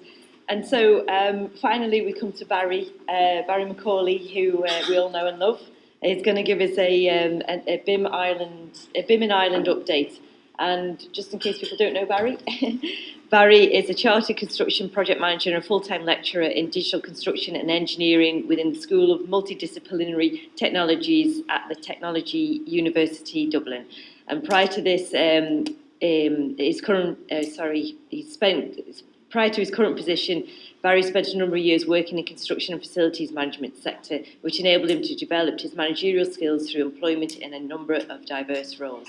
And he completed his PhD in 2016. Thank you, Barry.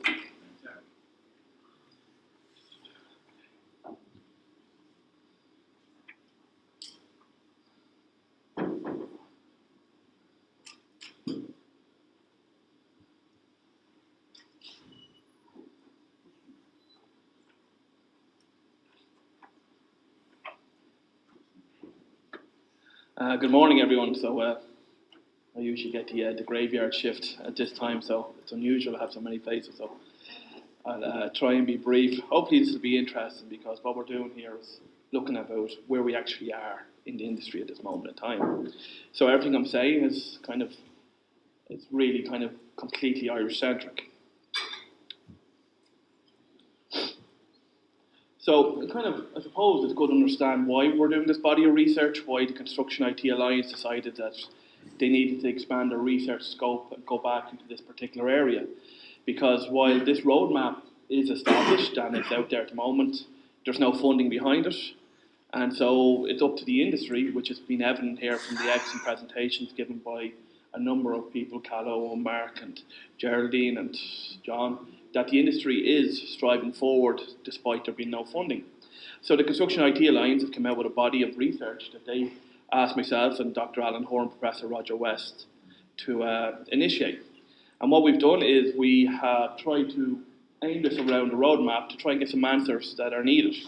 So for example, we've created a BIM in Ireland umbrella forum, which we'll discuss, which is bringing all the communities of practice together and kind of getting a message out in unison. We've done a macro adoption study, so gauging exactly where Ireland is at this moment in time. We've had an educational update with case studies, a standards update with case studies. We have contributed to the MBS survey. We've done some strong research in the Digital Centre of Excellence, which I'll go into today, so that'll be quite interesting for some people that have a keen interest in this particular area. And we are hoping to publish the BIM in Ireland report, preferably before the gathering this year, to kind of give a bit of momentum going in.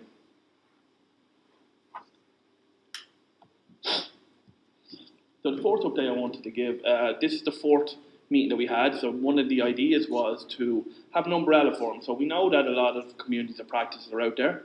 We know there's a lot of subcommittees. They're doing fantastic work and they are communicating with each other.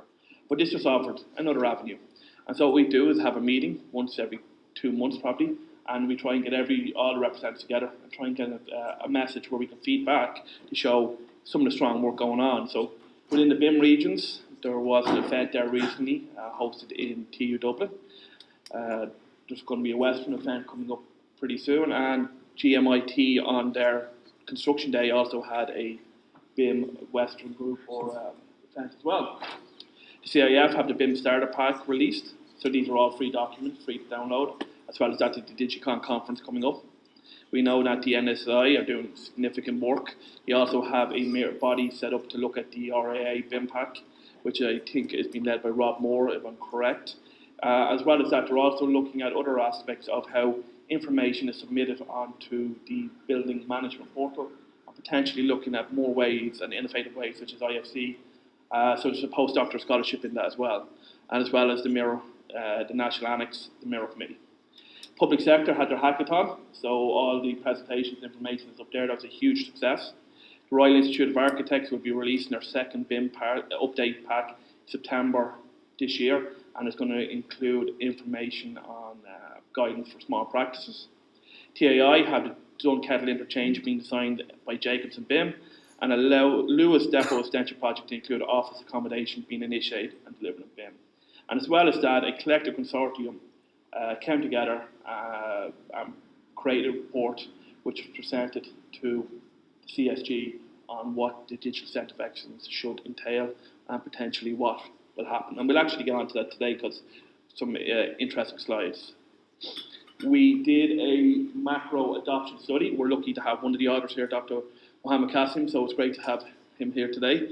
So I have to be careful on what I say because so in case I kind of mix anything up. But what we did was we looked at 2017, we did this, where Ireland was, the country, where we are now 2019. And there's some interesting changes, not massive, but substantial changes.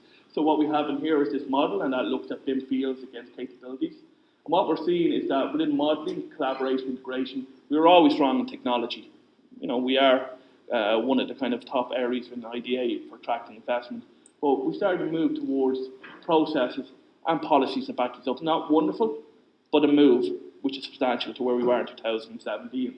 As well as this one looks at what the key elements of a successful roadmap are. And what we have seen is a nice jump in here in objectives and milestones, as well as regulatory framework. And that's coming in because ISO and as well as the roadmap.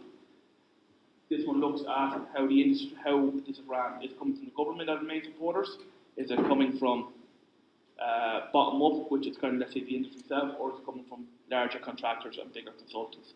And what we're finding is that we're middle out specifically, and that hasn't changed. So the big contractors are still the ones driving it in that respect in big architectural plans. One over here looks at what kind of policy we have. Do we have a passive, assertive, or active? So what we were was completely passive in 2017, and if you look at the UK, they are very assertive. So you're looking for somewhere in the middle. While we're still quite passive, we have moved to some active phases. And the final one is looking at who are the leaders in this particular area. And I suppose the interesting one is that despite the initiatives with the roadmap and the government mandate, that the education institutes are still seen as the main policy leaders, and there's actually been a reduction in 2017 values to 2019, just seeing that people are still seeing the policy kind of makers still taking a step back. While the likes of the technology servers have kind of got a grip, firmer grip within the technological sector, and then the likes of community practices are really kind of driving the policy side of stuff. We've also provided an update on the educational setting. So what's quite interesting in the education is that it really is kind of consistently evolving. If you look at the Leinster area, TU Dublin have the MSc in BIM. It's Applied Building Information Modern Management. It's the only MSc out there in particular BIM area, and it's after winning the Irish Construction Awards this year. And it's a real kind of trendsetter within the Leinster area for BIM, and it's always developing. But it's not just TU Dublin. Carlow IT are also introduced a level 9 BIM certificate that has 20 people coming through this year. Then down, if we look within the Munster area, GMIT, which Mark is an external lecturer, is one of the most renowned courses within this particular area. It's won multiple awards and it has strong links with industries such as RPS. Limerick IT are doing work in BIM and NSEB. Tralee have courses, and Waterford are also in the particular area of offering a BRE certification to all the students that come through under level 8. So there's a huge amount going on in this particular area, and also within the Connacht area as well. Sorry, I include GMIT and Munster there, but the Connacht area as well. So there's a huge going on as well as up in the north with Ulster University and Belfast Metropolitan. One of the things that we were keen to do is that there's a lot of talk about a Centre of Excellence for Digital Construction. And there has been, as I discussed, a proposal made to the CSG based on a consortium of people of what this should entail. So what we decided to do, Dr. Alan Hoare and Professor Roger West, in a paper to be published hopefully at a conference now in September, is we wanted to look at, well, what constitutes a generic makeup of what a digital construction centre of excellence should entail. And then what we want to do is we wanted to marry that with what a management framework for Ireland would look like for this centre and come up with strong recommendations that could potentially be used in any digital construction centre moving forward. So this is a generic paper, it's non-biased, and it's just making kind of obvious statements based on research. So the first thing we looked at is, if actually I go back, is we looked at 7 different institutes. Where we looked at was the Centre for Digital Britain, Construction Scotland Innovation Centre, Georgia Tech, Centre Integrated Facilities Engineering in Stanford, Global BIM Centre of Excellence in Hong Kong, National University of Singapore BIM Institute, as well as the Australasian BIM Institute in Australia and Hong Kong. So by bringing these 7 together, we were able to start to establish some key themes, and items started to become involved. So the first thing we looked at, well, what would a mission statement involve? So we just did a simple thing. We rounded up all the mission statements for all 7, and we found out that the key words that are coming out are digital, research, innovating, design, practical, and data. Now what does that mean? Okay, we already have a kind of mission statement for the centre, but what we're saying here is that when we do have it up and going, that any mission statement realistically has to look at the ideologies behind these words and what they mean. So what does digital mean? What offerings are we looking at? What's the research? What innovation products? What's the design? Are we targeting the whole construction sector or a particular area? So this mission statement here is just kind of sounding out keywords that represent key areas that need to be looked at. And then we look at what services are offered. And predominantly, while each one offered different services, what's been offered is we could break it down into 3 key areas. There's usually a research centre, which is focused on driving research. There is a guidance sector, which is looked at providing guidance to the industry. And then there is a education, yeah, sorry, I forgot about that. The education, which is looking at offering particular educational courses to the industry. So such as, 2 or 3 day workshops, conferences. And then if that kind of going back to the other one, what I meant by guidance is someone that's coming in, an expert being readily available to come into an industry and help them and being over the phone and being able to answer. So these are the 3 key particular areas that have been devised between all the centres we looked at. So then the next thing we looked at, well, what's a successful partnership model? What should that involve? So we came up with 4 models, okay? The first one would look at a digital sector of excellence established within a university, with links established with government. The second one would look at a digital centre of excellence in a strategic partnership between 2 international universities. The third model is the Centre of Excellence is a strategic partnership between government and academia. And the fourth and final one is hosted in an independent organisation with links to academia, industry and government. So the 7 that we looked at all represented different avenues in that prospective model. So then we looked at what the funding model would entail with that. So then the fourth funding model looked at, for example, your Centre of CitA over at Stanford, where it's established within a university, or it's co-established with 2 universities such as Australasian BIM University and Cornell University and China. And they seek funding internally, or they seek funding from external kind of partners. And what they then do is use that to offer a branch of research. So they're not kind of completely dictated by funding within governmental, but they can seek it internally and as well as also outside through industry. So once they're set up, then they can start offering products to the industry, like say, come forward to us with a research problem. We will look to solve it, and hence where the funding comes from. The second one looked at in the case of Digital Britain Centre, okay? And what that looked at was that they've been set up within a university with the purpose of executing the UK strategy. So they're receiving funding, and then they're dispersing it within the industry. The final one was something like in the Scottish Construction Centre, where an external body has been set up, and they are being backed by government, being backed by industry, and they are then delivering a number of products on top of that. So each partnership corresponds with a different potential funding model. So this is the kind of framework we came up with. We also looked at services offered. So for example, the UK have a research bridgehead, which is bringing researchers and industry together, as well as a digital twin hub, which is an online environment of bringing everyone together as well. And they also offer innovation vouchers. Same with the Construction Scottish Innovation Centre. They have their BIM and practice programme, which is quite successful, and it offers kind of an industry. They kind of subsidise it, and industry come in and kind of fail by it. So what we have in here is just a simple mission statement, the branches, the different partner models, the associated funding models, and then setting the achievements.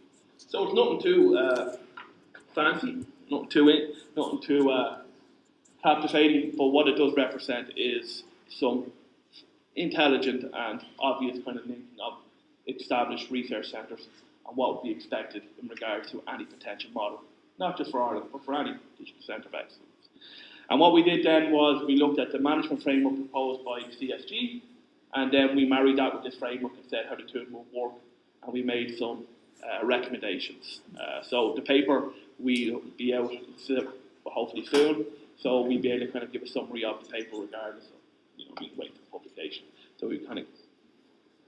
Other element is the NBS survey that's now available. So if you want to follow that link, there's a particular section on Ireland. As you can see, it details some of the barriers as well as some of the advantages. So that's some interesting.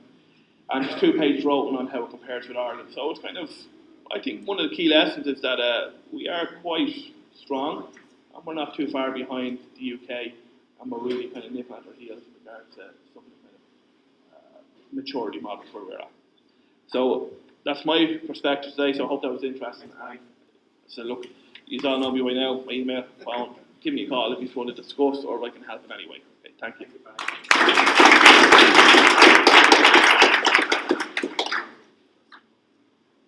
So thanks everybody. Alan, should we go to Q&A at this point or invite our guests up? How long was your presentation? We have to have presentation 5 minutes. Yeah, actually, just for the audience purposes, we're really, really lucky this morning to have a delegation over from Northumbria University. We're in the process of setting up a centre of excellence, and one of the main reasons why they're here is to talk to CitA, to find out sort of the services we offer, that type of thing. So obviously we have a relationship with Northumbria and Cassim through our maturity modelling. So I just thought it might be useful for 5 minutes just to hear what they're doing in Northumbria, and then we might start with questions. Is that okay? So, all right, we're in agreement. So okay, welcome to the stage. So, thank you. Great, thank you.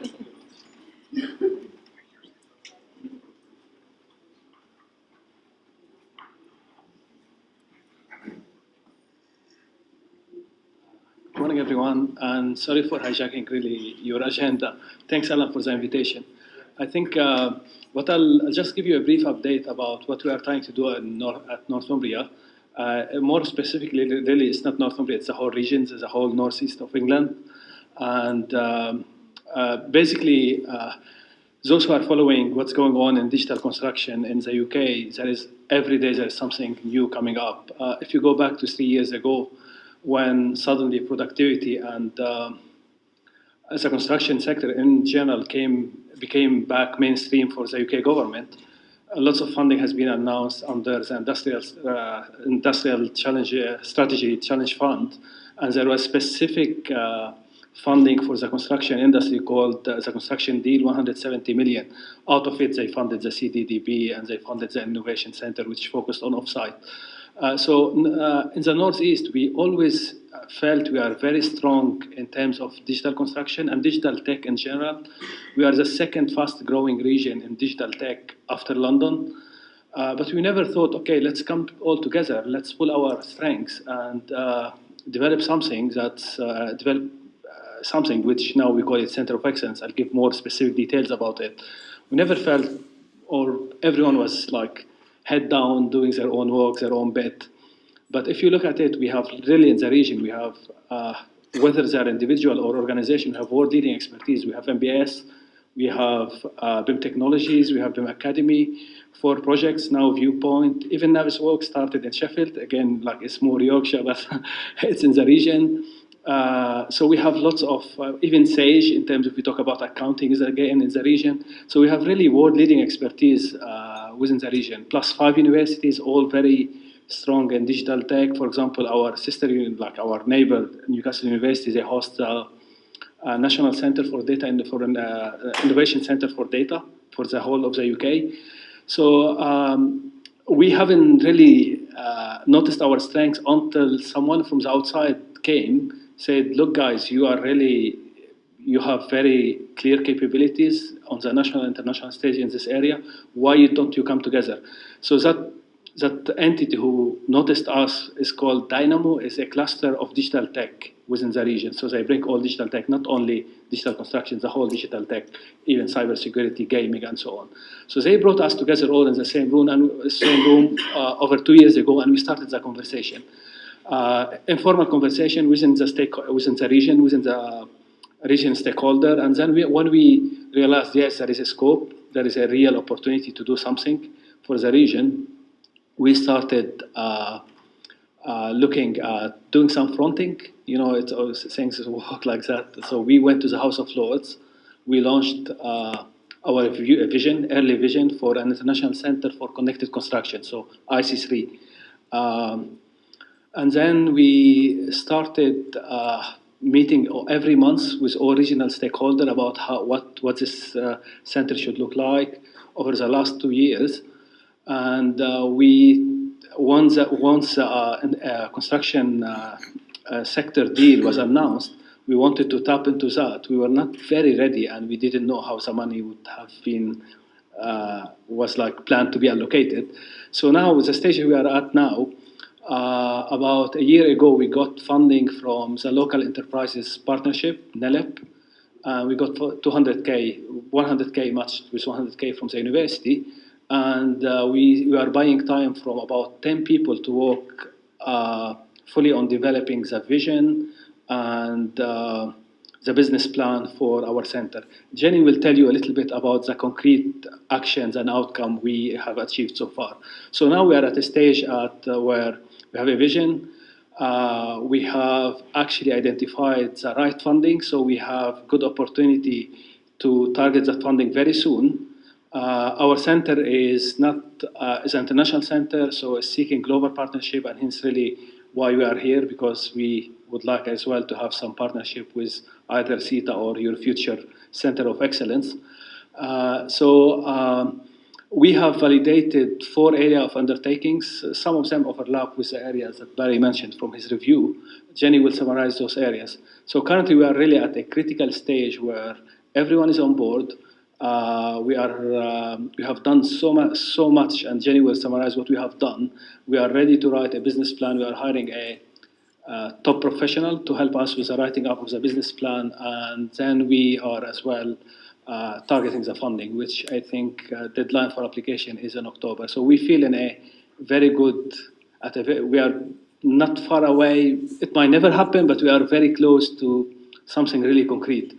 And Jenny now will tell you a little bit about what we have done so far and the key outcomes we have achieved. Thank you very much.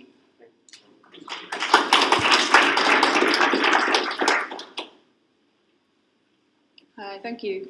So just in terms of what we've been working on so far, the funding that we had from the North is that we focused on regional workshops to understand from within the region our strengths, and we had over 70 people attend, and they were based on a kind of a cumulative process to try and validate each step going forward. So all of the outcomes were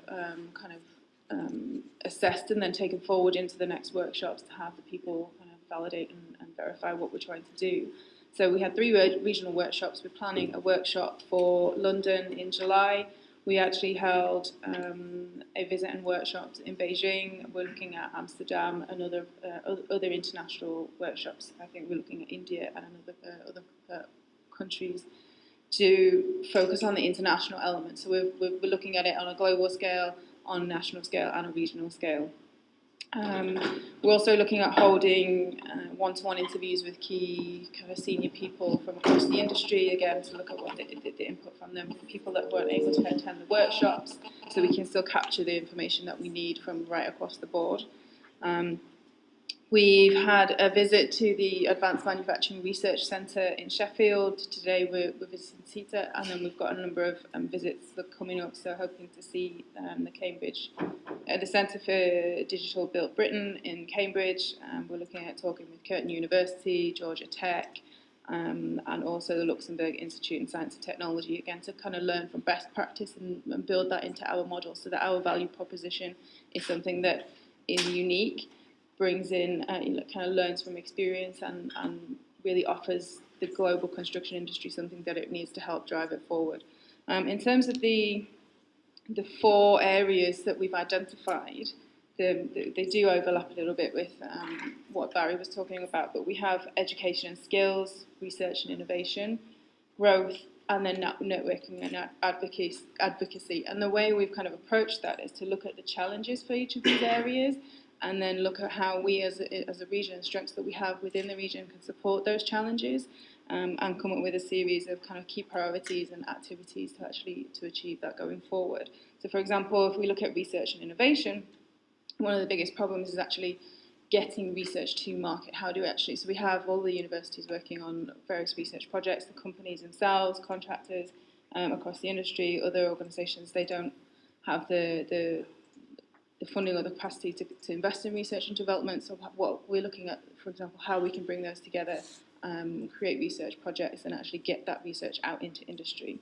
There is a lack of R&D culture, so we're trying to promote that culture within the centre as well. So we're using the 5 universities within the region, but then the networks that we have throughout the rest of the country and then globally, to kind of bring all of that together and almost act as like a networking hub for the networking and advocacy, to bring parties together, to be a showcase for the research that's going on construction globally, so that people aren't repeating what's already been done. They're aware of potential technologies that can support their business and drive growth going forward, and really hoping just to kind of create that culture of education and fostering growth and working together in collaboration really across the industry. So there's a lot going on. We're very excited about it. I think we have, like Mohammed said, we identified actually how strong we are as a region, but the networks that we have externally and what we can do to bring into the region and kind of outreach from within as well.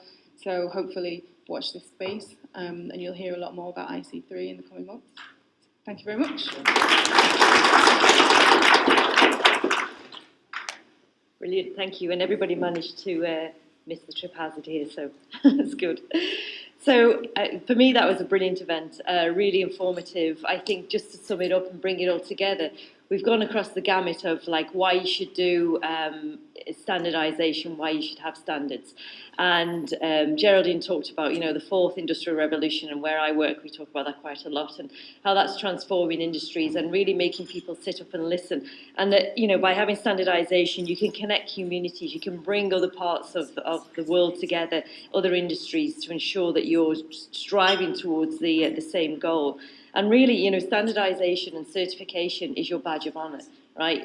We've heard about how it's a journey, how you have to go on this journey, you've got to get on the bus, etc. If it was easy, right, it would be worthless, right? So you've got to put some effort into this, you've got to plan it, you've got to have your strategies, you've got to have your documentation, you've got to be invested in this. And I mean, not just financially, but emotionally. The hearts and minds have to be in it, and that's what gets people to a successful place. We had Leon, who, gave us almost an alternative view, but not really. I mean, he's still saying that standardisation and certification is a good thing, but, take a look at yourself, take a strong look and honest look at yourself, use external people, use the tools available and see exactly where you are.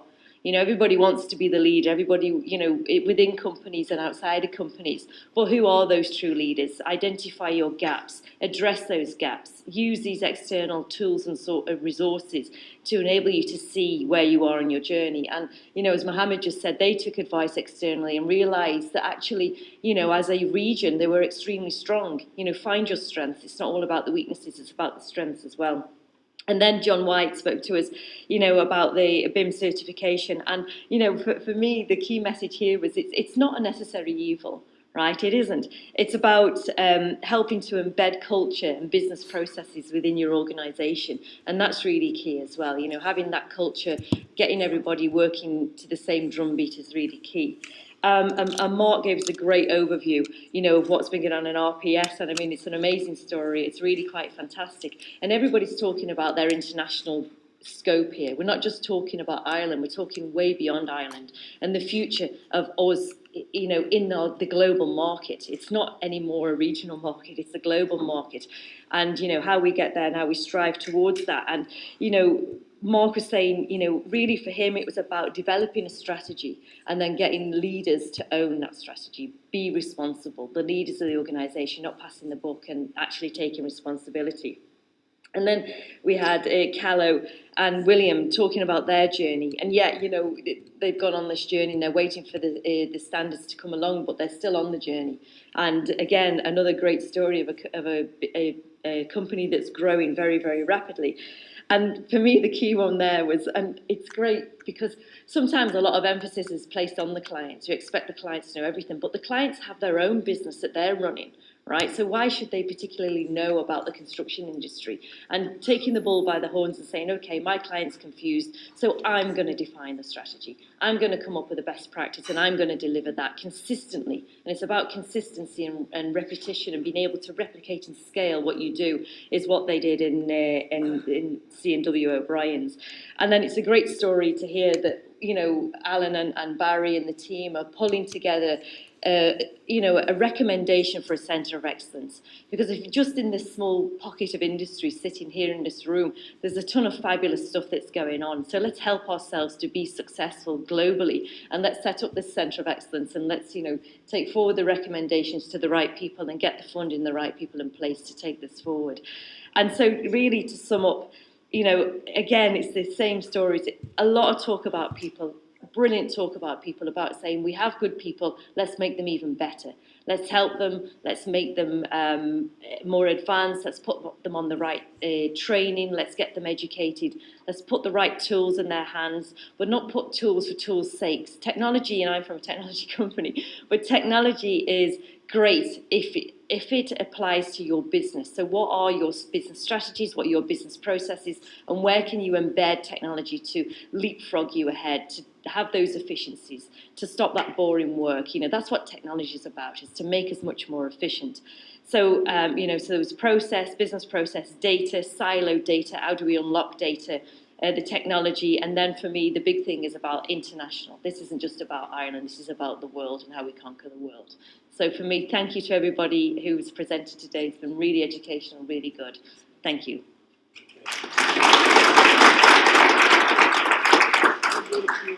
Yeah, sorry, I'm on a roll. Does anybody have any questions for any of the speakers? Leon, I have one for you actually. On your chart, you showed somebody who said that it always helped them in their practices. Do you know which industry that was from? You had your pie chart and you asked, does this way of working help me in my day-to-day activities? And there was one little wedge that said yes, always. I think it was a client. Oh, right. Okay. Yeah, I think it was a client. It was a building Okay. owner. Yeah. Okay, so somebody who's reaping the rewards of this good work. Okay. Yep. Excellent. Any other questions anybody has? Don't be shy. All clear. All got it sorted. I might just wrap up. Yeah, absolutely. Yeah. Really, really fantastic message this morning. Thanks. I'm sure there'll be an opportunity to speak to some of the speakers if you have any particular questions after the meeting. But as I say, very heartened by your presence here this morning. Given how busy you all are in the sector, I'd almost thought you'd forgotten about us in the last few months. We are still here.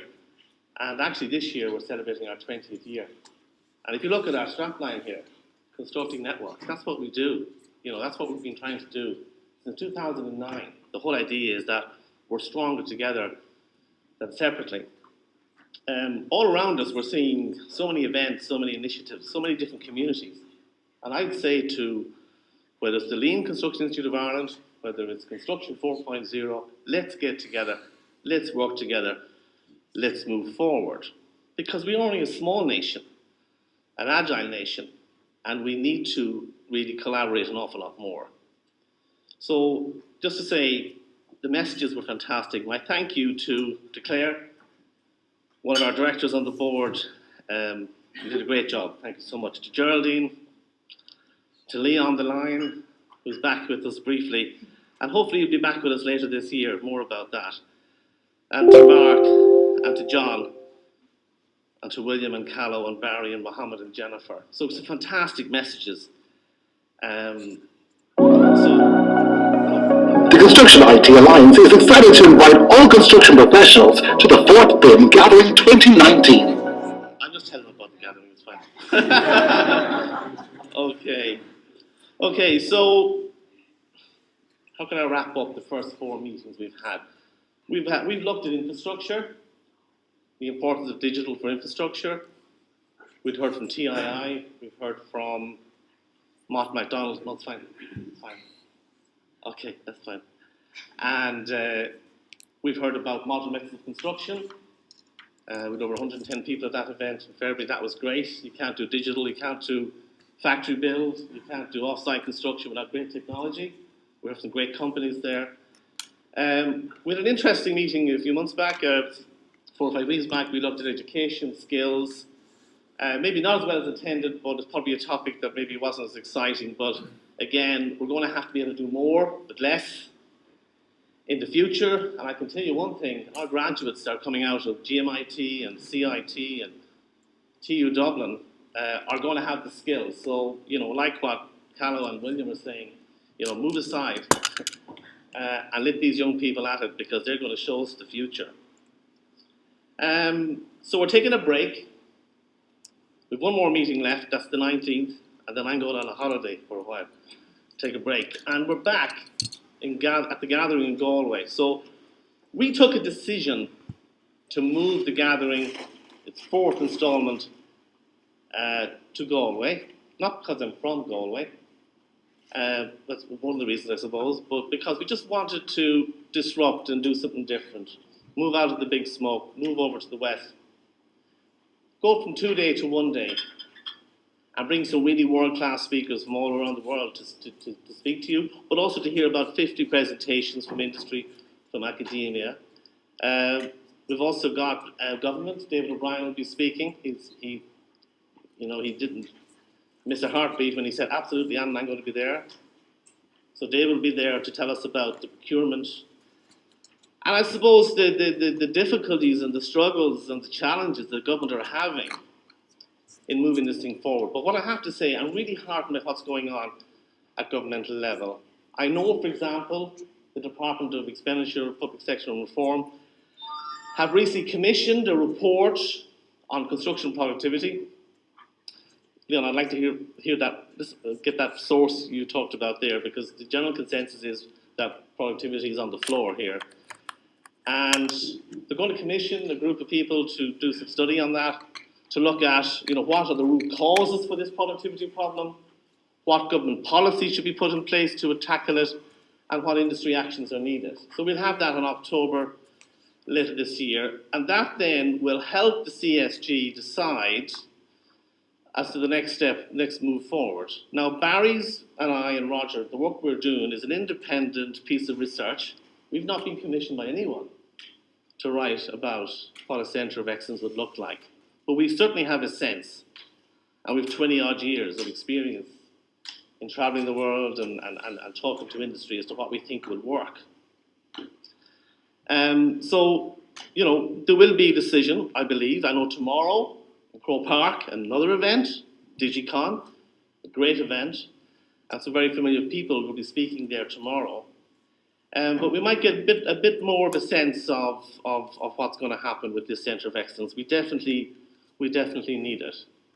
So, September, Galway, 26th.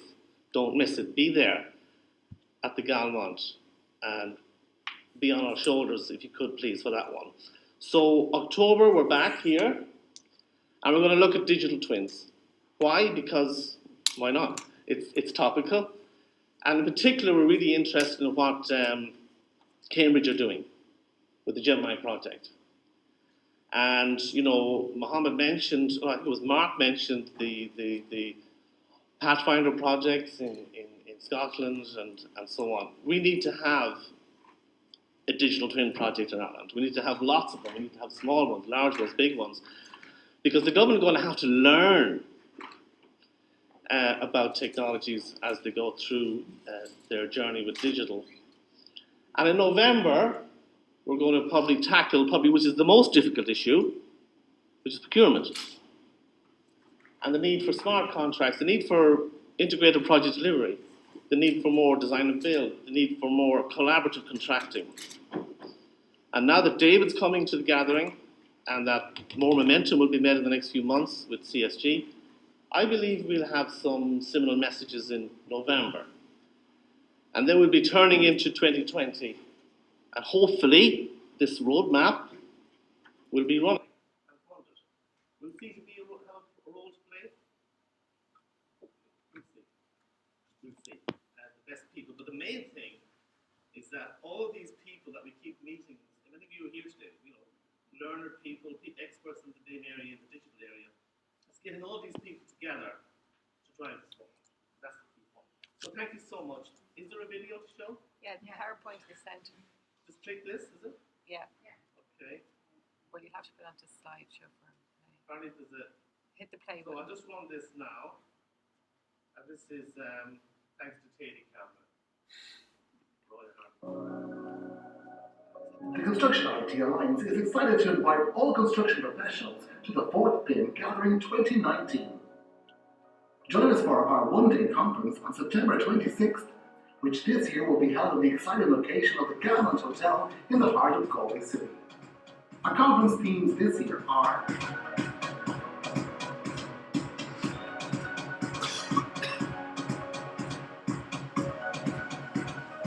the 4th CitA June gathering will include 6 breakouts, 8 keynotes, 30 exhibitors, and 50 presentations.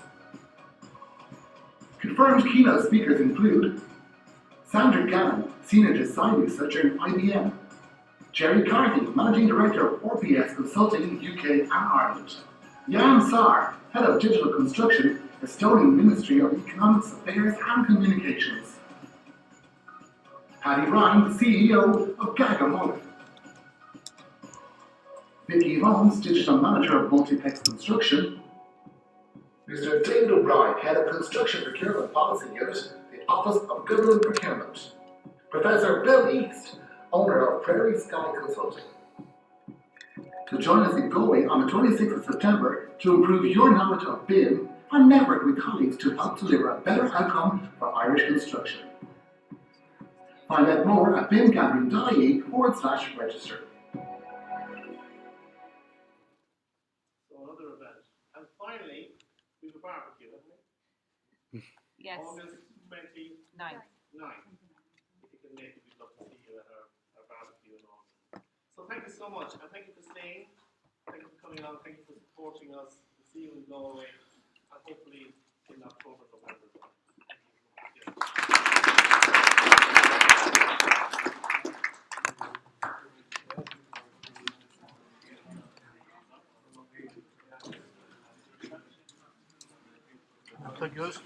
How much, I might have to stay on with Alan to do a meeting, I have to find out. How many seats are in your Jeep? One. 1 plus you or just you? Just me plus one.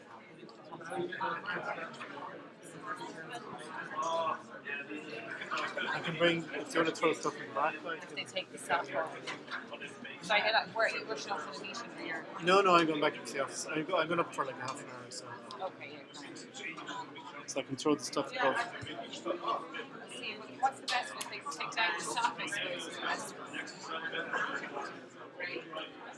Do you take down the socks and things and take down the sheet first? Do you need help doing that then? Eleni might be able to help us.